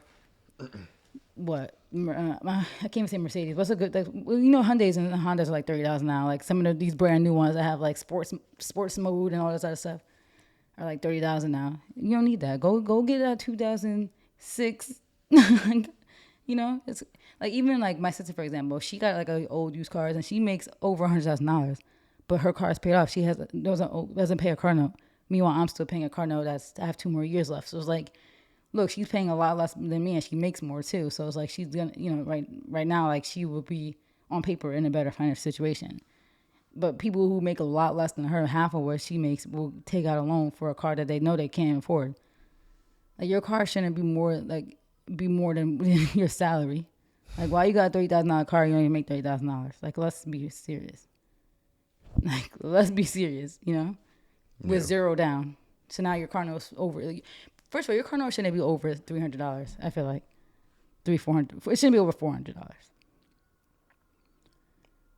It shouldn't. Well, it depends on how much you make. Yeah. Yeah. No, it depends on how much you make. It shouldn't be that.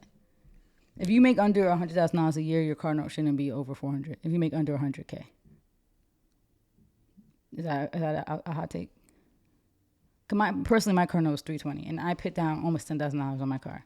I have a really skewed opinion on like debt and all that kind of stuff. Like, I don't believe,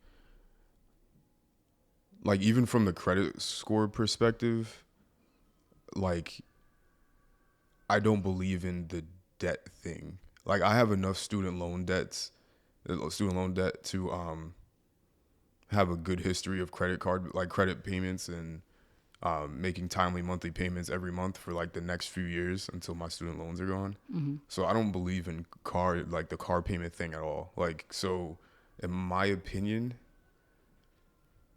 I don't really care what my monthly payment is. It's not going to last long. Like you say, I paid. Yeah, you paid your car off in 2 years. I paid $27,000 or $28,000 for my car, brand new. Yeah.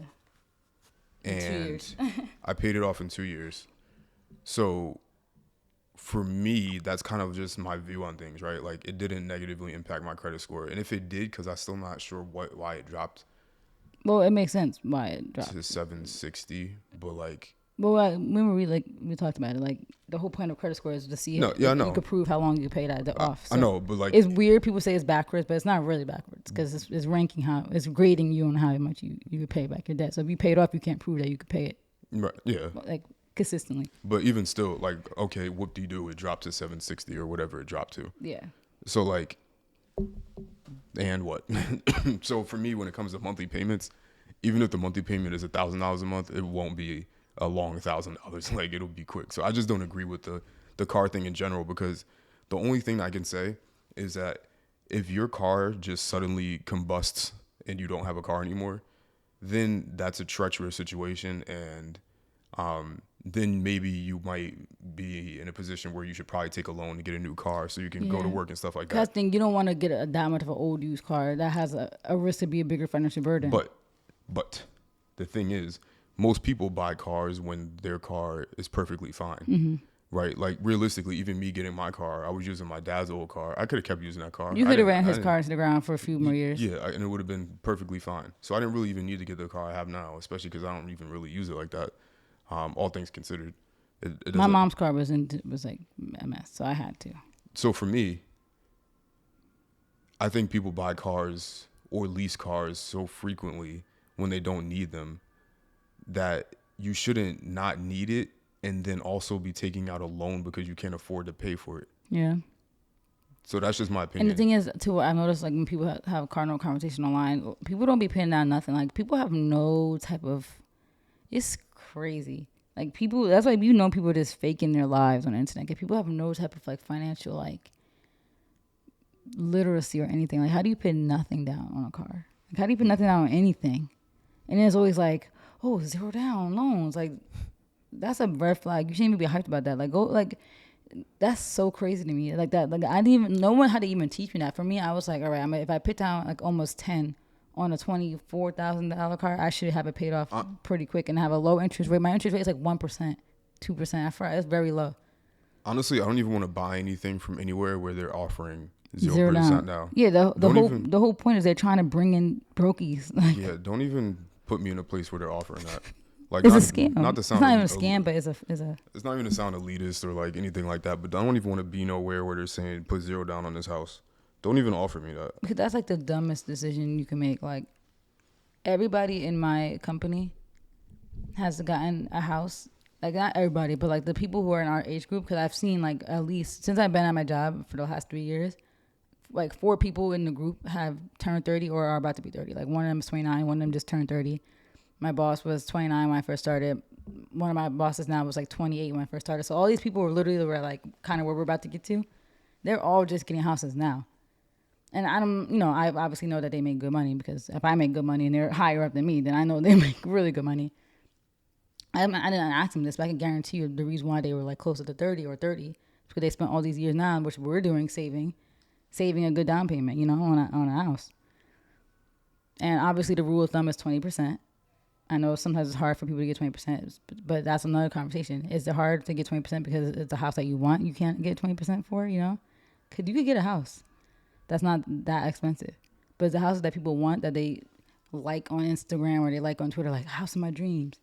You're not gonna ever get that house because your career your career path doesn't even align with that type of things that you want. Like where's the realistic mentality, And that's a lot of people's issues. Like you want a $600,000 house, and the thing is, there's really ugly houses that cost that much up here because location, but yeah, putting down nothing is crazy. Like Yeah. even like people be like, oh, like you could get houses for like nothing down or like 3% down. I'm like, I don't want them. I don't want no FHA loan. I don't want it.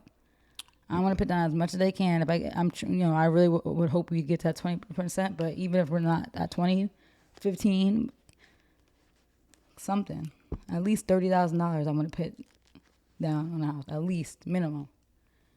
More than that, though. Realistically, I want to put down like between 60 and 80 on a house.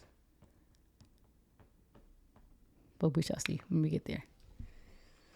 Yeah. Next car will be straight cash. It's realistically to save up for a car. Like I saw how quick it was for me to save up $10,000. I'm like, if I did that twice, I could have just bought my car in full. If you think about it, if I paid $27,000 in 2 years, if you duplicate that over the length of how much the loan actually was, it was 6 years. Mm-hmm. So I could have, if I paid $27,000 in 2 years, you multiply that by 3, Mm-hmm. then that's basically what I would have been able to afford Yeah. in terms of a car payment. Meaning, If like, let's say I just made that same payment for 4 years, then that would have been the Tesla I want. yeah, that's true. So And imagine if you just would have drove your dad's car and saved that money up from then till now, you would have had the Tesla in in cash in full. Yeah. Like now. So next car, that's what it'll be. Like obviously, I'm gonna get rid of this one. I just don't. It just doesn't make sense to get a car because it's like the car's perfectly fine. And the cool thing now though is like that's that leverage you got. Like now that your car is paid off in full, that's your car. So you charge what you want to charge for, obviously based off the market and everything else. You get that money back, and now you put that down as a down payment towards your new car plus whatever you saved for the new car. Now you got your car in full. Yeah, that's just my opinion on things. Like obviously, I live a certain life, and not everybody has that kind of ability to do those things. But I think that people will have more of an ability than they think they do, and I think that there's a lot of like poor spending habits. It's a lot, and then it's like victimizing, damsel in distress, capitalism. It's always someone else's fault. Instead of no, you could have been saying those things. You just don't want to. You don't have that. You don't have that discipline. And then it just confuses me because all you do is lead yourself down a path of like a lifetime full of financial stress. Who wants that? Who wants to be 60 still stressed about money? Not me. So this whole, your 20 should be for fun. Spend the money. And yeah, I'm still having fun. I just went to Dubai 2 weeks ago. But my 401k it's not booming right now because of the market. But I have not stopped contributing to my 401k. I have not stopped saving up for a house. I have not stopped paying my bills in full and on time. Like, I'm still having fun. I still went to Dubai. That's because, pick a good career. We could do both. But it's like a lot of people are in situations where they could do both. And they still choose not to. They just choose to pick clothes and cars and trips over like responsibilities. And like at the end of the day, it's not my life, but it's just gonna be funny to see, like, because you already can see obviously a lot of older generation. Like, you shouldn't be 50 still crying about money. You shouldn't be, honestly, you shouldn't even be over 40, in my opinion. By the time you're in your 30s, like, everything should be leveled out and like chill. Because it's already chill for us personally. Obviously we have a lot more things to reach. We need a house. I want to make more money, but I'm very financially comfortable. I'm not where I need to be. I have still student loans to pay, but nothing stresses me out. But a lot of people be stressed, and it's like self-inflicted stress. Cause Fashion Nova and Telfar bags and Chipotle every day, and trips to DR aren't life priorities. And if you want to do those things, you need to make more money. Like, it's really simple. Yep. If you can't do both. But we said all this to say this was about weddings. Do you agree with that? What I said earlier, like that you shouldn't have to take out a loan for a wedding? Cause yeah, you said that last. You said the only thing you should take out a loan for is the house. Okay, yeah. So yeah, I feel like if you could afford the nice, beautiful, extravagant wedding that you want with cash, paid off in full out of pocket, then of course, I think I love a good wedding. I love like a very nice wedding. I would love to go to we haven't been to any really nice weddings yet. I feel like really extravagant, like crazy weddings. Like my coworker who had a 3-day wedding. I mean, it would be cool, but no, it wouldn't. No, but being a guest, I think it's fine. Like, I'm chilling. But me personally, I don't want one. Like, at the end of the day, I think weddings are nice, and I think they're cool, and I think it's nice to have that celebration to bring everybody together. Like, I think that's a crazy compliment to bring all these people here for you guys. But me personally, we talked about this before. Like, I'm good off that. Like, I'm not a fan of that. Like, my feelings towards you has nothing. Like, I don't got to prove that in front of a mass audience with sparklers and fireworks. I'm just chilling. Rather have something low key and go to Bora Bora. We already decided that's what we're doing, Bora Bora. But I'm putting my money towards that. Like, and that's the thing. Even if we were rich, like millionaires, I still don't think I would have a wedding. Like, I think I would do something cute, but I still plan on doing that, like something intimate and like cute. But even if I had the money to afford like an extravagant wedding, I wouldn't want one. And that's the thing. Like, we have the money too. Like, people spend like what, $20,000 for weddings. We have that already. Like, sitting, I literally have over more than that in all my bank accounts. Like, so if we wanted that, we could do it. But I think it would be stupid because, like, where's your house? Like, you get your house, and people who have been able to do both, But me personally, as a regular middle class person, I wouldn't be spending $20,000 on a wedding when that $20,000 could go towards my house, a down payment for my house, Like, that's $20,000 less that you have now towards your house. That's stupid. Towards property, towards equity, for memories. I mean, obviously vacation is memories too, but I'd much rather be on a cabana in Bora Bora than feeding people. You know, like realistically, a lot of that money is for you. Is for your guests. It's even for you. Cause everybody who I talk to says they were writing like they don't really remember. They like black out because they're so stressed. I think the people who are actually really enjoying it are the guests. They're the ones like eating up all the food. Like you spending like I think the most expensive part of weddings. Honestly, one of the most expensive parts is feeding people. Like I've heard people be like, yeah, it's like $200 a plate. I'm like, $200 a plate, like so per person, basically, is what you're saying. I'm like, yeah, I give me something to that, but yeah, I think weddings. I think to answer my question, I don't think weddings are a waste of money, but I think they are a waste of money for people who truly don't got the money for it. I think that's a real simple answer, right? And you definitely shouldn't be taking a loan out for it. Okay, I feel like my topics just jump around, but we'll go to the next. There's an STD epidemic apparently. Did you hear about that? Like No. You haven't heard about it? Apparently it's bad. Like it's bad in these streets. Thank God we out, but it's bad in these streets. Like apparently like gonorrhea, like chlamydia, all these things are. Not a STD. Not a STD. Oh, that's what they listed. Those are STIs. Well, I think it's It's people not the still same thing. okay, but so what's the epidemic then? Is it just STDs or is it STIs still? You tell me. STD epidemic. And look, the CDC even got involved. Like, there's like, it's bad. But look, they see that's STD, but then they said gonorrhea, syphilis. Oh, okay, chlamydia drop. Gonorrhea and syphilis. But, they're saying people are not getting screening. That's why it dropped. But they're considering those STDs.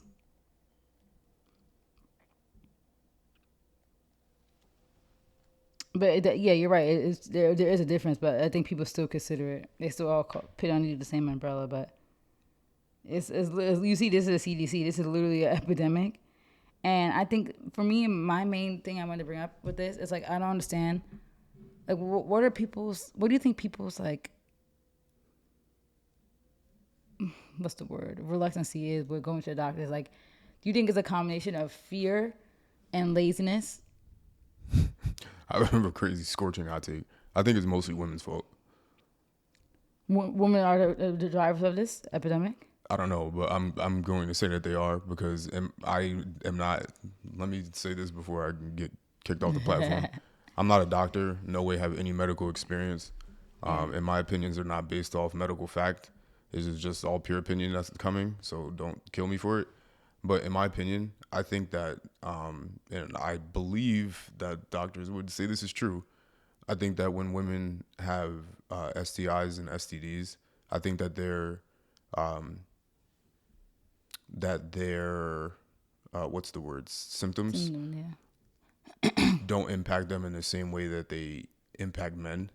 And I also think that women in general have general health symptoms from things that are not related to STDs and STIs that would be similar to STDs and STIs.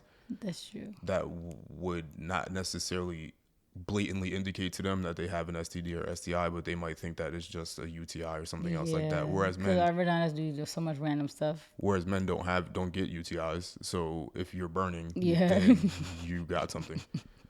And I think that's a good point. I think that there's a lot of sleeper women out there that are burning a ton of men because they won't go get checked out, and they're just quietly passing things like chlamydia to mad different men, and they're asymptomatic, so they're not even showing. And then 20 years down or 10 years down the line, when they're trying to have a kid, they realize that they're infertile because they had a disease burning inside of them, killing their reproductive organs for 10 years. And that's why there's a lot of women that can't reproduce. And that's just my hot take, scorching opinion with no medical background. No, I think that's true. Like, I honestly think that, I think there are, like, a portion of men that pass it. Hey, yo, let me tell you something. If you as a man...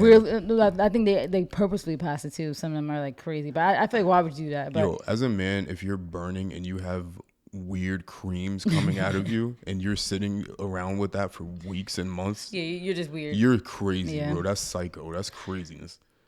Yeah, you're right. I think it definitely is women then, because like you said, like women usually, and this is something that I feel like we gotta, like, maybe try to understand more. Like, I wonder why women have less, like, have no symptoms. Like, I wonder. No, I really, really wonder why. Like, I think that but I'm saying I think that they but probably they do. probably do. But they But they're like, just like, oh, I got another ETI, or I got Yeah. another. What if people getting bacterial vagin? yeah, I just got to wash. I got a yeast infection today. Because a lot of girls, like we talked about this before, a lot of girls do some grimy. stupid, weird stuff to to themselves, like douching, summer's eve. Like, why are you using all these things? Like, pH balance be so out of whack. Hand soap. Yeah, like you guys are girls been doing all these things because they want to taste and smell like roses and peanut butter and Peanut caramel butter? so bad. Who want to taste like smell like peanut butter? Who said that? I'm just saying, that they want to do all this stuff like. Meanwhile, men just like the smell of your pheromones. That's why we have natural scent that you're trying to cover, and that's why your pH is destroyed. And that's why I'm like BV. Like, I'm not trying to shame women, but like, what is going on? Why people got all these nasty things happening to themselves? Like, I never had that in my life. BV bacteria. You're women shaming. No, but realistically, it's called accountability. Like, what do you? Nobody should be using Summer's Eve at all. You don't need to wash. Well, you need to wash it, but you don't need to be putting stuff in it. Like, you don't need to be douching it. Like, what are you trying to? What are you? What you trying to get out of People there? be doing all these weird stuff for men. Like, that's the end of the day. They do it for men. They don't want to admit that. Like, why are you trying to? Like, it doesn't. Our vaginas don't taste or smell like roses. They taste and smell like vaginas, and that's what men like. They like pheromones. Like, it's subconscious. It's conscious.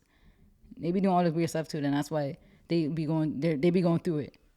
Meanwhile, the man's in the group chat clowning her for smelling nuts. Because they usually because that's happened before. And like as a woman, like who's lived with other women, like obviously in college, like that's my first experience living with other women.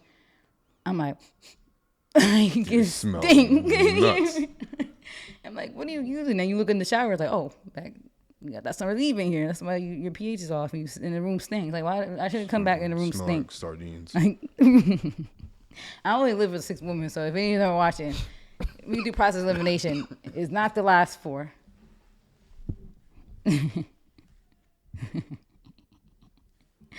Anyway, yes, so I definitely agree that women definitely carry symptoms. They think, oh, I got a UTI again. Let me just scratch it and go drink my cranberry juice. I'm really people because if we were famous, we would get canceled. But so yeah. But men, you're like, oh nah, like what's happening? So then you guys obviously Flames check that. is spitting out. Yeah. So women are definitely the passers around, and it's actually that's crazy. Never mind. I just know things. I'm not even gonna get into as much detail as you did, but I just know there's one person specifically that I know has taken down quite a few people. I know somebody from my high school that did, who also went to our college. The girl we talked about in the other podcast, I think about the train in the forest. Yeah, her. Yeah. She's is a huge culprit. Yeah. The super spreader. Yeah. No pun intended. And I just don't personally don't understand what, like, cause they're saying the CDC is advising like get screened. Like, we're in relationships, and even in a relationship, I feel like you should still get tested. Like, I literally get an STD test every year at my gynecologist. Like, You don't trust me? I trust you, but it's a part of the screening. Like, it's they do the pap smear every 3 years or whatever. They do the STD test. She does my breast examination, touches, looking for lumps. It's the same thing. So it's like, I just do it because it's a part of it. No, it's a part of the. Is it part? If you're sexually active, they say, "Are you sexually active?" I'm like, "Yep." Like, all right, here's the CDC test. Like, they're gonna give it to you if you're at the gynecologist. Asking God, wow. No, but I'm saying people in relationships should, like, even if you trust your partner, I feel like you just never know. Like, life is so crazy. What? You should like, and people are just weird. I don't get it. I don't get why, especially if you're in the streets and you're single. Oh, our mics. I don't know if they heard that, but especially because our mics got disconnected. Yeah, it's just everyone. Especially if you're in these streets and you're single, there's actually no reason that you shouldn't, after every partner, go get a test. Like, I feel like it really should be after every partner, unless you guys. Well, yeah, honestly, it should be after every partner, unless you're using a condom. But even then, I get it, but like I get why people wouldn't. But like, y'all, it's kind of max. Like, if you out here and like wilding and enjoying your youth, like people say, this apparently sleeping around is enjoying your youth. If you're doing all that, then y'all playing Russian roulette. Because I get it. Like, let's say you have, because this is one of the things that adult film stars say about the testing thing, because they're probably because people clown them. Oh, they probably got all these blah blah blah. No, they literally have to test. Like, they're the cleanest people probably when it comes. they to test that. like after every scene or something, right? They said Before before and you- after. So, as crazy as it is, y'all shouldn't be playing. Because first of all, this is real shit. Like, I don't think people really think about these things. For one, it's evident because of the way these unplanned pregnancies pop up and with a bunch of randoms, and now you're gonna have your kid like growing up in you a single family household. You're getting came in by a random or somebody that you want to have a kid with. Like, what is happening? And I'm not just criticizing women, but as a man, why are you dumping it into random? And it's not that good. It's not. Just like seriously, like when No, people really be acting like they're like hypnotized, like they're under, like they can't control it's like, it. Like, no, you can think clearly, bro. like, let's not be stupid. just put it on the condom or just pull out whatever. That's not that deep. It's really not. But And now you got Fiona from Shrek pregnant. Fiona. Yeah, Fiona from Shrek pregnant. You got an ogre pregnant, and the baby comes out with 11 toes because Huh? she's Your cousin? no. I don't know I'm what saying you're like men will just dump into any woman. I'm saying now you got like Fiona, like some ogre looking girl pregnant, and the baby comes out like deformed because what does that have to because do her with health anything? isn't. Shut up, Joe. Shut up. Shut up. You're done. For me, like, you should Tight, probably tight. do that because, like, if you're out in these streets, right, and you get with a random, that random probably probably not the only person that random's been with. Especially So, if you're able to get there easily. So You already know imagine- who she is now.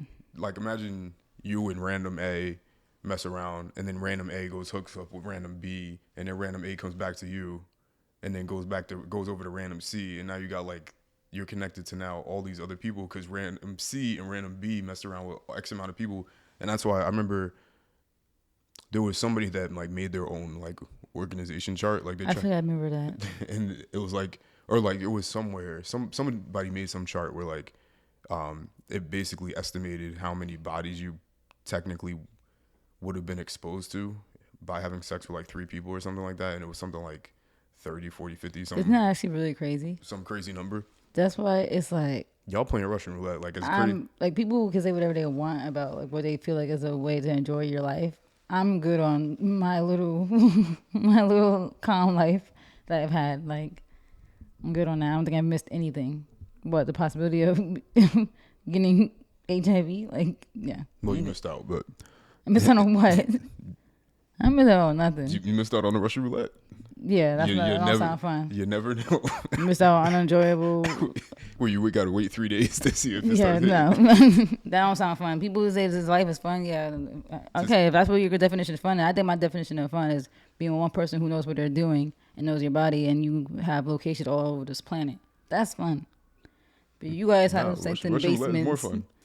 You wait 3 days. I was in Dubai. You guys was in basements. You sitting there like this, So. waiting for 3 days. Nah, You wake up on the 4th day in the morning. that's and more you're of a flex. That's more of a flex. I could look at the map and be like, we was here, and I got my backbone on all these places. Like, all you guys got is alleyways and basements. I'm gonna clip this and send it to your mom. Oh yeah, she'll be like, Dubai. Oh, so that's what you guys were doing. What do you So- think I was doing? It's my birthday. What do you think I was doing? So, to me, I know it's crazy, but like y'all, wow, like if that doesn't scare you, like the concept of you being tied to somebody else financially for 18 years, or you like brought an actual human that you should care about, or And tied to whatever that person might have. You don't know this person. You don't know their family history, health. Now you gotta take care of a baby who might have deformities because of their family history, and now you had to pay for that too. and then Medical bills. whatever potential STDs and STIs, which can still kill you or make you infertile. God forbid it's something like HIV or well, you can't really Something you transmit can't it. heal or cure. Herpes. Like herpes is one of the most common diseases you could get, and people. And you know what the crazy thing about stuff like herpes is that somebody could have it, not know, give it to somebody else, and they won't know either because it's like it could be so asymptomatic. It's almost like nothing. Because I think 1 in 3 people have it, That's crazy. and then you could pass it to somebody else that's asymptomatic, but then you pass it to somebody else that actually shows symptoms, Yeah, and then but they don't even know who they got it from because it's been Yeah. passed around. and now you got to find somebody else that is And symptomatic. herpes is lifetime, right? You can't get rid of it That's no matter what. crazy. 'Cause I remember, like, I don't know if it's happened in your childhood, but I remember, like, in middle school and high school, people always be like, "Oh, so and so has herpes." Like, But was that just a joke or was it real? Like So sometimes it was, but other times it was like they just had a pimple. they had a cold sore. Yeah. And cold sores aren't necessarily indicative of herpes, but it could be. Yeah. And not Like, only I do that, remember seeing people having weird lumps on their lips. I used to be like, ooh. and I don't know if herpes is transmitted genetically. I think it could be. It could be. Syphilis definitely is. And I think gonorrhea is as well. That's something I forgot about. You could pass that stuff down to your kids. But imagine you had a kid and now your kid got herpes just Yeah, because because you wanted to be a nasty man. for 5 minute sessions. I know you know these people's sessions be like 5 minutes. You got a lifetime disease for a 5 minute session. The only leeway I'll give is herpes you could get just from kissing. So it's not even like necessarily sexual thing. Yeah. And some of them aren't either. Like you could get chlamydia in the throat. What do you mean? From kissing? From kissing or oral sex. What do you mean it's in your throat? It's in your throat. Like the disease is living in your throat. Mm-hmm. Okay. Usually it only ends up in your lower regions because that's Yeah. where you have sex, but it could be anywhere. Like you have gonorrhea in your mouth. That's why I never knew that. People don't know these things. Yeah, because obviously I do my research. Like I have so many random facts because it's like you should know these. you things. should know these things. Like it shouldn't even be like taboo. Like, Yeah, like I've gotten tested 100 million times, mm-hmm. and it's just crazy to me because I don't trust anybody that much. Like especially like the part about the kid thing too, because I was a young man at one point. So even the disease thing, you're like, yeah, whatever, I'll take the chance. But the kid thing is like you shouldn't even be the laying. kid thing is wild. You shouldn't be laying with a woman that you couldn't imagine, unprotected at least. You shouldn't be laying with a woman unprotected that you wouldn't want to raise a kid with. That to me is so crazy. Because all it takes is for her to say, I'm having the baby, and that's it for you forever. Like, Yeah. legally in the court, they're going to find you or put you, like, You and can't you're gonna hide. pay, or they're going to put you in jail, and you still have to pay. Yeah. And they're going to garnish your wages, and you're going to have, the government's going to speak to your employer, take money specifically out of your check if you don't want to pay it to them directly. And that's what's going to be known. Like, your HR department, your boss might know that they're taking child support out your check because you don't want to pay. You don't want to pay. Like, that's crazy to me. And women need to take accountability too. Like, women should take the most accountability. yeah, because I mean, No. I hate the argument of like, oh, like that we shouldn't, but birth control is free. Most people is covered. I'm only saying that because women, unfortunately, I mean, you should take it as a compliment. But women you're should held be, to a higher standard. So and sorry. not even that, but as a woman, you're the one who actually has to carry that baby.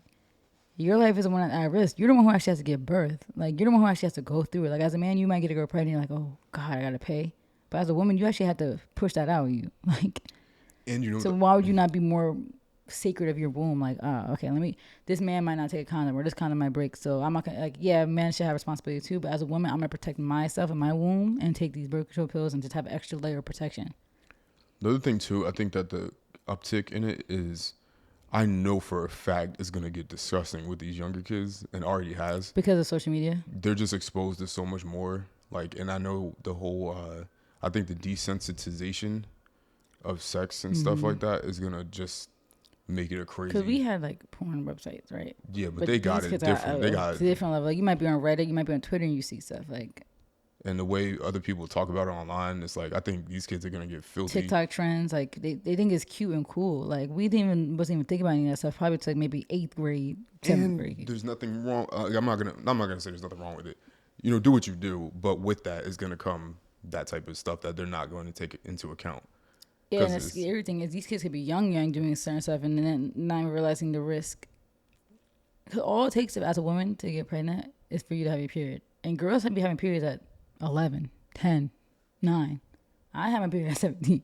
I was a late bloomer. But some of these girls be having periods that young. So if they're doing anything sexual, which a lot of girls, you know, you hear about a lot of stories. People was having sex when they were like 12, 13, which is crazy to me. Like, I'm like, 13? When people be like saying certain age, like most people I hear is like 16. Like, okay, you're normal. But I've been hearing people who were like 13, 12. I'm like, you're a victim. Like, what was happening in your household that you were exposed to like that type of stuff that young? But just it's gonna get bad, and I'm just like, I'm happy to be out the streets. Like, every day, I'm like, thank God. Yeah, y'all crazy. Because this is nasty out there. Like, and that's like my main thing I want to get across people. Like, just go to the doctor. Like, if you're out in the streets, go frequently. To Go back maybe inside. not every partner. If you don't want to be that, No, if you're out in these streets, but maybe once a month, depending on how active you are. Like if you, because some guys out here be nasty. Like I don't know if nasty is the right word. People gonna get mad. Like, oh, sexual liberation. But if you having sex with like 10 people a month or something, you need to go out to each partner. But you should do it anyway. Like real shit. Like if you're single, yeah. Even if you have like a sneaky link that you have a consistent partner, you don't know what they're with. Because that's not your man. I know how annoying that could be, but realistically, you have somebody that you don't know. You don't know what they're doing. They don't know what you're doing. So anything could be happening at any point, and it's like. And some people have malicious intent too. Like some people have HIV and spread it because they're mad that they have it. Yeah, and that's happened, and that's the thing. Like that part.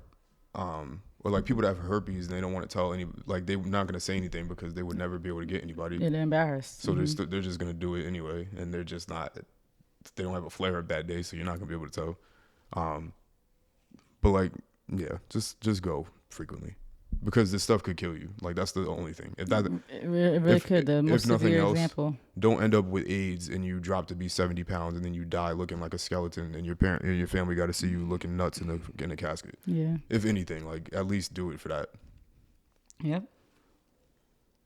And I think that's the main thing CDC trying to get across is get your checkups. Like it's really not that hard. Like I know you guys are grown men and grown women that are scared to, cause mommy and daddy can't call the doctor for you to set the appointment. But grow up. Most of like, trust me, I hate talking on the phone.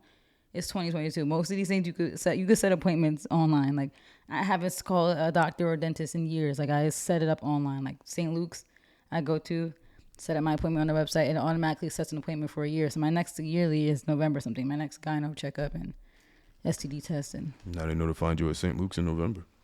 Mm-hmm. So now they know to find you at St. Luke's. St. Luke's to the whole network. A whole network only in New Jersey. And Lehigh Valley. Remember we just drove past all of them yesterday? Yeah, I know. They're all over the place. They don't know who all over the place in Pennsylvania and Lehigh Valley. I'm getting a new doctor anyway because we got to get our own insurance. We got to talk about that soon once you turn 26 because, you got this month you turn 26. My little baby younger than me by a month and a half. But we got to get a joint plan for our insurance. But no, we don't. Yeah, just get your checkups, people. It's not that hard. Just go get your tests. Okay, well, we are getting a little late, but I got like 2 more topics really, but I think these could be quick. So Nia Long got cheated on by that Celtics coach, and Adam Levine's wife got cheated on by him, by a girl that exposed him on TikTok, and all this happened in the same week.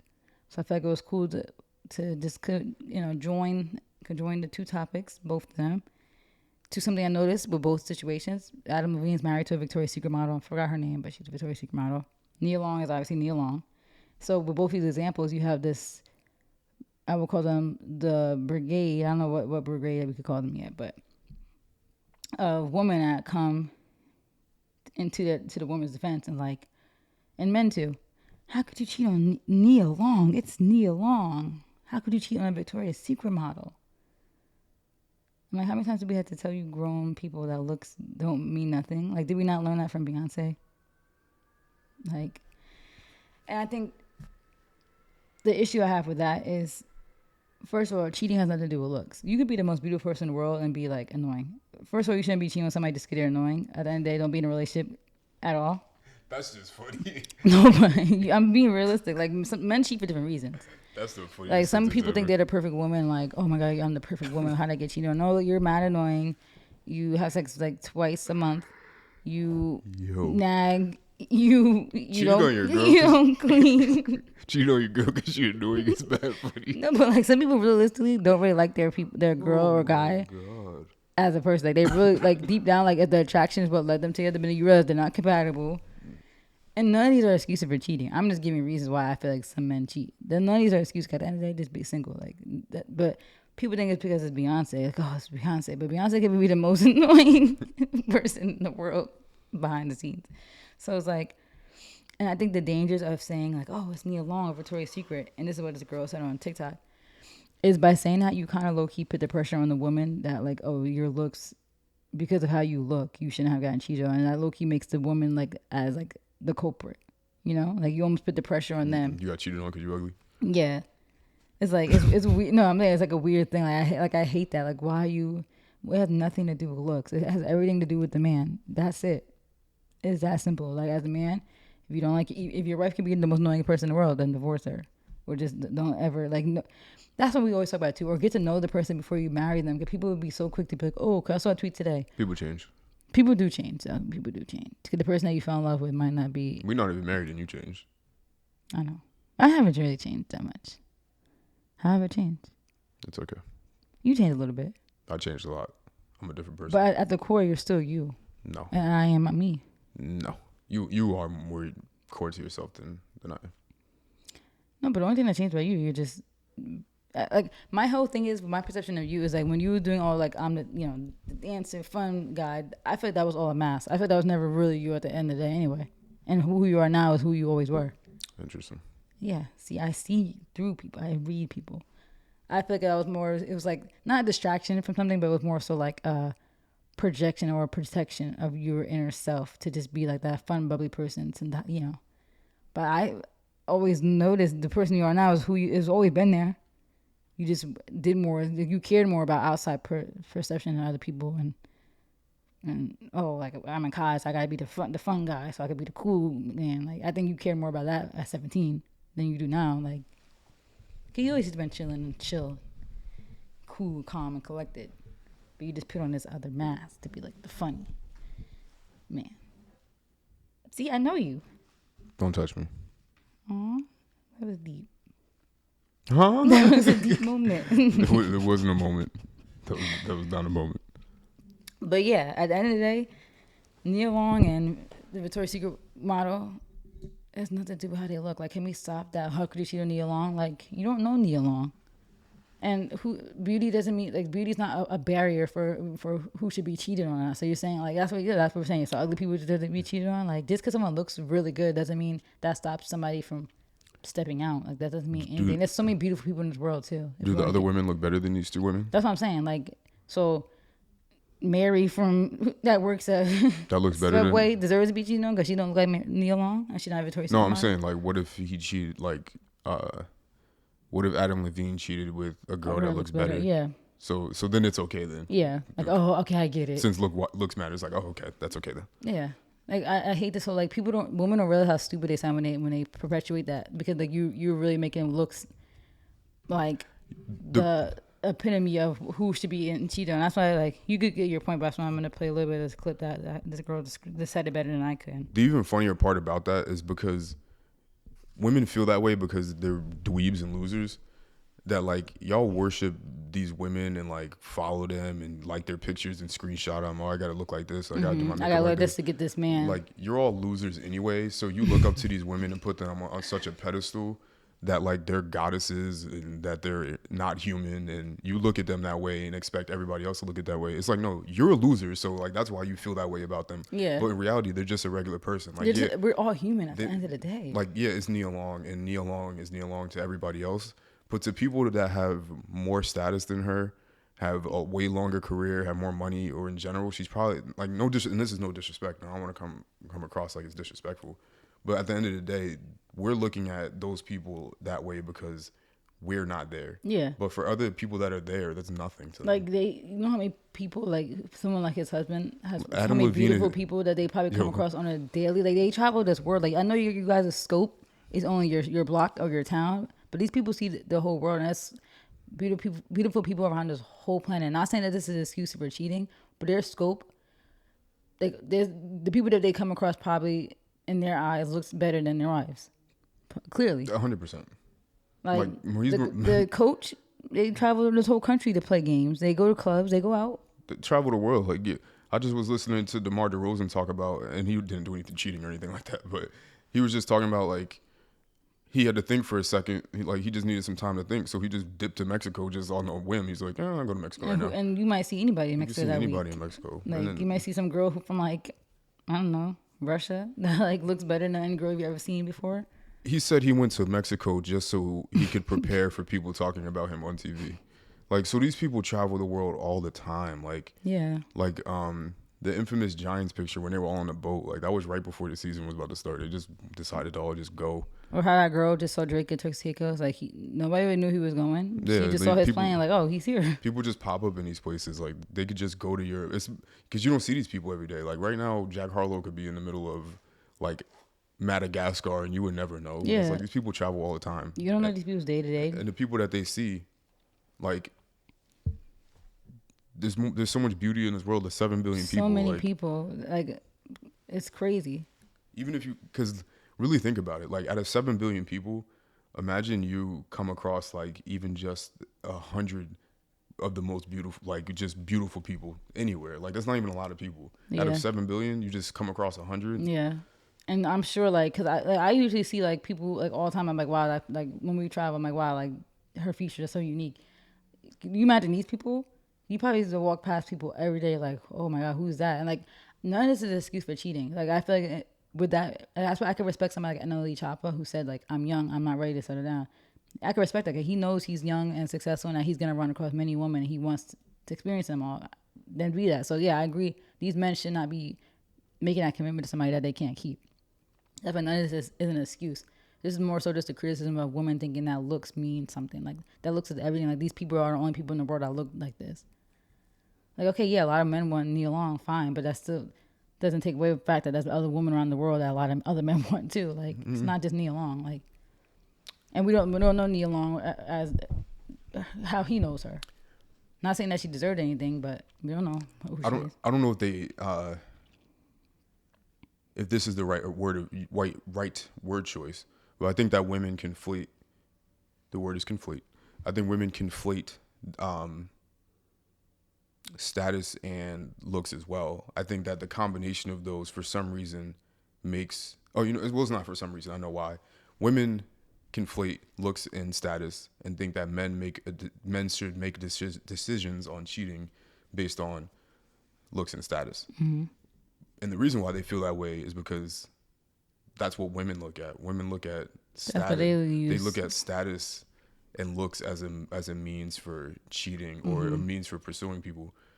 Men look at mostly just.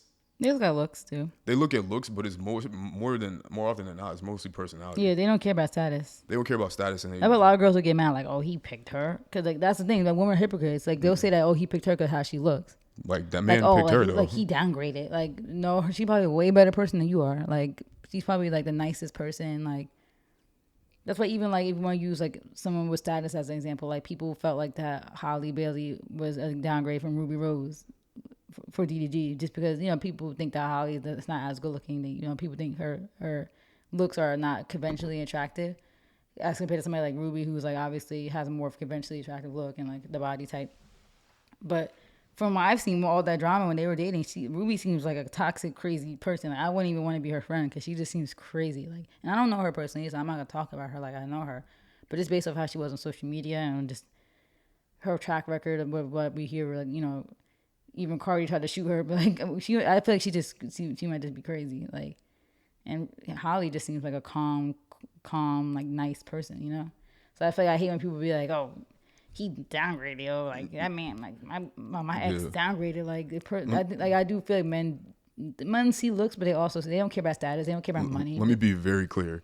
Men don't care about looks as much as women care about looks. Men care about more about personality and having somebody that will actually like listen to them as opposed to how they look. Because I know women think, oh, guys only want the huge BBL girls, blah blah blah. You don't see no men out here settling down with no BBL girl. In the real world, it don't look like that. Don't see that. Look at your mom and your dad. Men don't like. Yeah. I guarantee you, your mom don't look like any of these Instagram models. She ain't got the BBL. She probably looks no offense, but she looks like your average normal person. So look at that as your gauge. I think people are so blind to their own real situation. Like, look at your parents. Look at your aunt. I was just at Stop and Shop. You just go outside. Nobody looks like that. So people shouldn't think that that's what men want. Men really just genuinely want personality more than anything. That's why, this proves. I feel like women are more the perpetuators of this dangerous mindset. Like, they always try to blame men. Like, oh, men this, men that. I'm like, no, it's literally women. You ain't never heard no guy saying, oh man, she ain't got the the Revlon eyeliner. Like you don't hear men Yeah. talking about she ain't got the Mac. They don't care. Even if they don't care what phone you got. Oh, she got the Android. They don't care. But if a guy has the Android, like, oh, that man got an Android. He drives a Honda Civic. Like, men don't say any of that stuff. Like, girls are very disparaging to men. Like, about, They are. and that's why I feel like men are gonna go through a mental health crisis probably in the next generation of, because I even seen a tweet last week where it was like this girl. I think she said she saw something, or she was like a teacher or something, and she was like, this boy said that he's not good enough or something, and that he doesn't have enough money, and she was like, he was like 16 saying those things, like, or 18, and then people were like, see, like, look at this, what's happening, like, you got men out here who literally are depressed and like, it's like sad saying that they'll never get a girl because they don't got enough money at like 16. Nobody got money at 16, but it's just this mindset that's perpetuated by like a lot of these crazy women who literally gonna die alone and depressed and poor and broke, like perpetuating these mindsets online. Yeah. Yep. So, I mean, I could play this real quick as a short little kind of wrap up of this topic, but this girl kind of explained it. 2 hours ago, this girl, Sumner Stroh, just came out on TikTok saying that she had an affair with Adam Levine. I am so tired of this take. I am so tired of this take and the attention it attracts. Every time someone gets cheated on, people grab their tripod and run to TikTok with a collage of the hottest people they can think of to say, look, even pretty people can be treated like shit.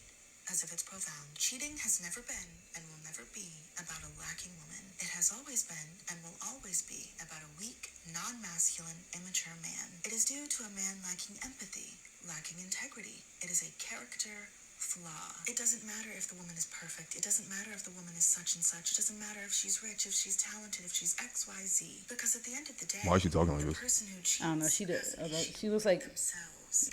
reminds me of Tyra Banks, that movie when she was a Barbie doll. She does all her videos like she's like robotic, kind of creepy. But in reality, we are still putting the responsibility on the cheatee. Does she have color contacts in? Insinuating there is behavior worthy or unworthy of being cheated It looks on. like it. Victoria I can't DeLong, take anybody daughter, is a seriously great that wears color breakdown of contacts. this, and she's linked in the caption. Continuing, enough with the even hot people can be treated poorly take. This one was over. Yeah. Also, takes like that, coming from a different angle now. Also tell me how much value and importance y'all place on looks in relationships. Being hot is not all it takes to be of value or to maintain a relationship. Again, no circumstance justifies cheating, because the act of cheating is not the act of leaving someone you're unhappy with, it is the act of betraying someone. But as shallow as everyone is, eventually you're going to have to realize that being pretty or attractive is not what's going to keep your relationship healthy. And again, that's me coming from a different angle, not speaking about the hottie or Adam Levine, just the it doesn't matter how hot you are take in general. Also, while we're on the topic, and because I know these types of men like to come out of the Okay, woodwork next he just whenever like talked I about like get how with cheating is, because a lot of men like use the whole, oh, we're not meant to be monogamous as like a take. So she goes into that next, and she was saying, well, yeah, you don't have to be monogamous, but you also don't have to be like, yeah, we might not meant to be monogamous, but you also don't have to ask somebody to be your girl or your wife. So she kind of like broke it down a little bit right there, saying like it's nothing to do with the looks, like it's more to looks than to hold a relationship together. Than that, by putting so much importance on looks, you kind of put you kind of put like the weight of being cheated on the person who got cheated on, and then it makes makes them feel like it was their fault, or that somehow him cheating has something to do with how she looks. It's crazy. Like a lot of women in the U.S. is just, I know people be, oh, pick me. Like Yeah. a lot of you are really crazy people. So Yeah. yeah, nothing to do with looks at all. I thought we established that. And it never will. I never will. Because one thing I've heard from a lot of married men, and this is not from a social media thing, there's like actual personal interactions from what I've gathered over the years, and they all hate their wives. It's more so an emotional thing where, and this is where that whole like that work wives thing comes from, is because men want nothing. Because usually what happens is that, and this is not coming from me, this is coming from married men that are a lot older than me, 30 years older than me, 40 years older than me. From what they've gave me the timeline is that everything's great in the beginning, right?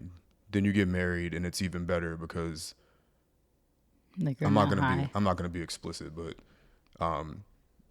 your woman's gonna do just ungodly things to you because she loves you so much because you gave her the ring, and that's what women value. So That's why Then people be getting pregnant like right after they get married. yeah, then you be chilling, and then she gets pregnant, and then she starts to hate your guts, right? Bosses you around, wants you to do run around and get her all these different things for her pregnancy, and you can't do anything right, and you just have to. They use the pregnancy as a way to get you to do anything, and that if you don't do anything the way that they say, then you hate them and you're not a man because you won't take care of her, and that she feels like you damaged her by making her pregnant, like whatever. Then they have the baby, and then after they have the baby, the only thing that matters at that point from you is that you need to just give them your paycheck, and that Yeah, isn't that sad? I feel like once kids have once mothers once or kids have women, babies, once women have kids, that their whole life has become the kid. It's almost like that was their whole goal in life. It's like they wanted Yeah. that high from a male relationship, like their partner, and then now they get that high from the kid. Like they feel important because like I'm a mom, like I'm the mom. So that's their whole life is being a mom instead of realizing this is still my partner that I love, that I'm supposed to love. and then a few years in, the man starts to hate his life. He enjoys being at work more than he enjoys being at home because he doesn't have to deal with you or the kid, and he'd rather be screamed at by his boss than screamed at by you. Mm-hmm. They come home, sit in the driveway for an hour without even wanting to go inside. It's always that. Yeah, I feel like that's common.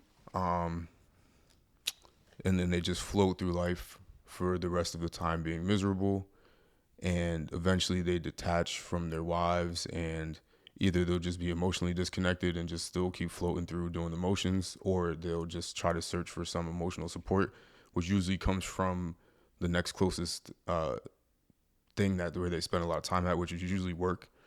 And usually you will find other women that don't have a man or do have a man, and either they're unhappy with their man, or the ones that don't have a man obviously Or don't I have a feel a man. lot of times what women go through when they're older is that they could be happy with their partner, but they still, it's that midlife woman crisis. Like, am I still desirable? Am I, did I live out my life enough? And that's where the work wives thing comes in. And then men sincerely enjoy when the woman at work seems to be more interested in their daily lives than their own wife is. Yeah, And then that's that's a good where point. it's just a concoction ready for the destruction of a Disaster. marriage. And then you see stuff like the Celtics coach. I just don't know how to pronounce his name, Yeah, so I don't want to mispronounce it. But then because I was at work. yeah. So that's what happens. And then they end up cheating, and then either it ends in a divorce, or the wife never finds out, or then the man realizes that he's much happier with this other woman, and then he just runs off with her, or just decides to get a divorce in general.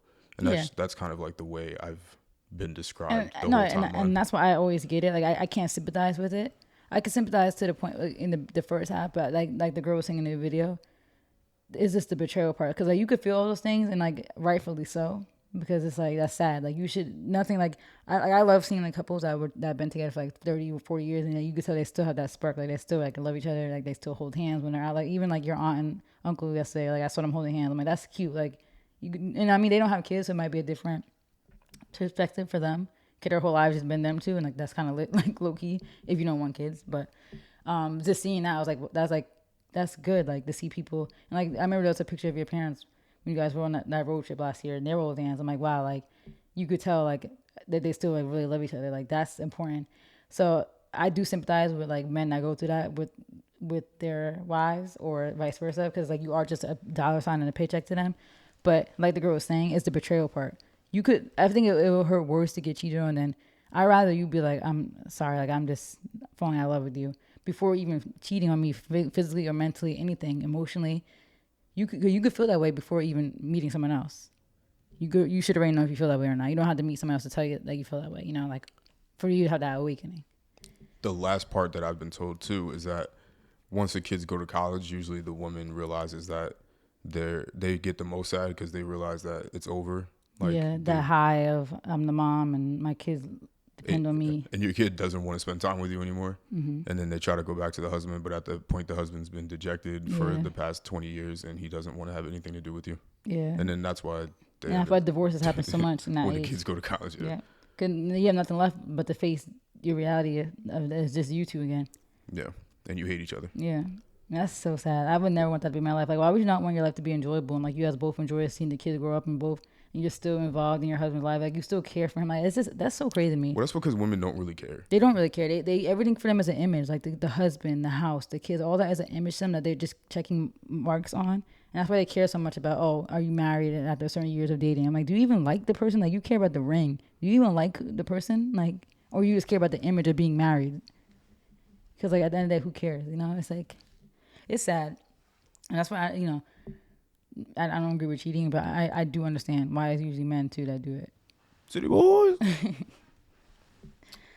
Yeah, no. Obviously, I don't condone it if that wasn't already said, but, But I understand. who knows why? Yeah, who knows why? You don't She condone it. She could but be abusive to him. Like, we don't you know don't know these anything. things. We don't know how she treated him. If they were engaged for so long, I would imagine that would be more of an issue on the woman's end than his end.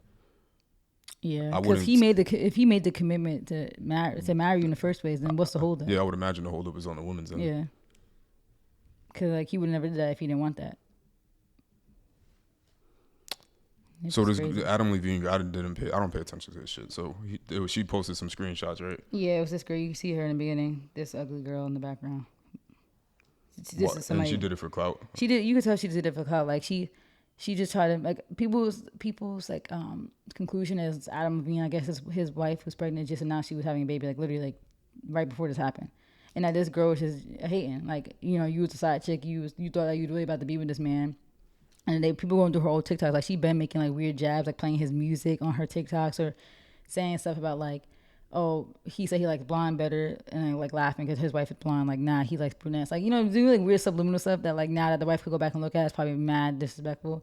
So you can tell she's not a nice person. And Why? she just used this. You could tell she just probably mad that she didn't get picked and that he's sticking by his wife. And now you mad. I don't know why. What do you gain out of this? Nothing. Realistically. I don't know why men give these bird, bozo, bum B words Yeah. these platforms. Like, Cause now she got clout off of this. the unfortunate part is that for guys just want to beat, right? So unfortunately, the women that are more likely to let you beat because you're a celebrity are all birds, Groupies. and what they care about is the status and the clout that comes with it. So unfortunately, you can't beat down one of these girls and just have it just that be that. Like, that girl doesn't exist anymore. Yeah. It's like where they're just happy to be there. They're just happy to be their girl doesn't exist. Yeah. It's I'm happy to be here and I want everybody else to know so I could get 100,000 followers on Instagram. Mm-hmm. And that's what, cause now that you see that he picked, cause if she really felt like, oh, he might pick me, you see, okay, his wife's pregnant, he's sticking around his wife. Now that dream of you being able to get like clout off of being like seen with him is gone. So now all you have left is now to expose so you can still get the clout that you feel like you deserved off of him. And it's still not gonna work. And Yeah, it's short lived. And she got exposed between us. People literally are turning against her now. Cause people at first were like first, I don't understand. Cause at the end of the day, like I don't get why people are on her side in the first place. Cause obviously you just to be mad at Adam Levine, but how you not mad at the woman that exposes during someone who's pregnant? Like, and she knew too. Like, your wife obviously, is pregnant. She knew he has a wife. Yeah, So, like, and that's what she tried to lie and said she didn't know. But you go on his page and she was been, or she thought that they were divorcing. Like clearly they're not. He just posted with her yesterday. Like, you stop being stupid. Like, you're just a side chick and stay in your side chick place. But now you try to disrupt this woman while she's pregnant. Like, that's like a different level of evil. Like, she announced that she's pregnant and now you're gonna do this, which could literally kill the kid. Like, you could literally miscarriage from stress. Like, that's evil. So yeah, she just did it for clout. People were saying that they feel like also she's exaggerating the affair. That might not have been this big affair that she's saying. If it was just screenshots, I mean, like, yeah, there was no videos of her with him. Like, you know how The Weeknd said in his song, "You ain't gonna catch me in the middle of sneak pictures." Like, these girls be getting like, it's Adam Levine. He's older. He would have been knocked out. She would have had some pictures or something. You don't got nothing except screenshots. he would have been knocked out. Like, no, he's old. You know how the old people be sleep fast. So she would. Do I know that? She had no other evidence, and I think that's what even he said. He was like, "Yeah, I sent inappropriate messages, but I didn't cheat." Like, who knows? Because people lie when they get caught up too. But she didn't have nothing on him except all these screenshots. Look. Whatever. Birds, but at the end of the day, it's nothing to do with looks. What else we got? I just had the last two. HBC Culture at PWIs. Yeah, you got this one. So I don't know if you saw, but USC, I think, University of Southern California, they had a majorette like at one of their games. Like, that majorettes at the you watch Beyonce's Homecoming, like the traditional HBCU, the girls that do those dances. Yes, Yeah, I know. yeah. So this one girl at the school started a majorette team because she was a majorette dancer. Like she's a black, I'm pretty sure she's a black American. Because at the end of the day, let's be clear, HBCU culture is also black American culture because you got people who got flags in their bios that have a lot to say about this topic. I'm like, I didn't go to HBCU, but this is my people. This is my culture. Let's not forget flag bio people. But she started this majorette team at USC, and the HBCU people, a lot of HBCU people are mad because they feel like she's stealing the culture and bringing it to a white audience, which has risk of appropriation. I'm like, but Beyonce had the whole homecoming thing. And I'm sure they were mad about that too. It's like, as a Greek person, I know the Greeks were mad at because Beyonce had like Did she go to college? fake letters. Who? Beyonce. I don't think she went to college because she was like a child star. But remember, like she had the Greek letters that weren't actually cohesive because people make letters like they use Greek letters to spell out words, but like meanwhile, like sigma is S, but it looks like an E. So people were mad about that. I know the Greeks were mad about that, but I don't remember if HBCU people were mad. I'm like, if you guys were scared about appropriation, it was Beyonce on a huge platform that's on Netflix, that's still on Netflix to this day, they could watch. That would have been bigger exploitation to a white audience than USC majoress. But anyway, they were saying that that risk appropriation and that if you wanted the HBCU experience, you should have went to HBCU. So basically, they're trying to say that black people shouldn't have spaces like that at PWIs, and that they want that experience, that they should go to HBCU. But there's various reasons why people might not go to HBCU. Like HBCUs are underfunded. Sorry, I don't want to go to school where my dorms are falling apart. I'm sorry. I had we had a brand new nice dorms. I had to share a bathroom with only one other person my whole 4 years, except freshman year. I had to share with 3 because we had the quad room.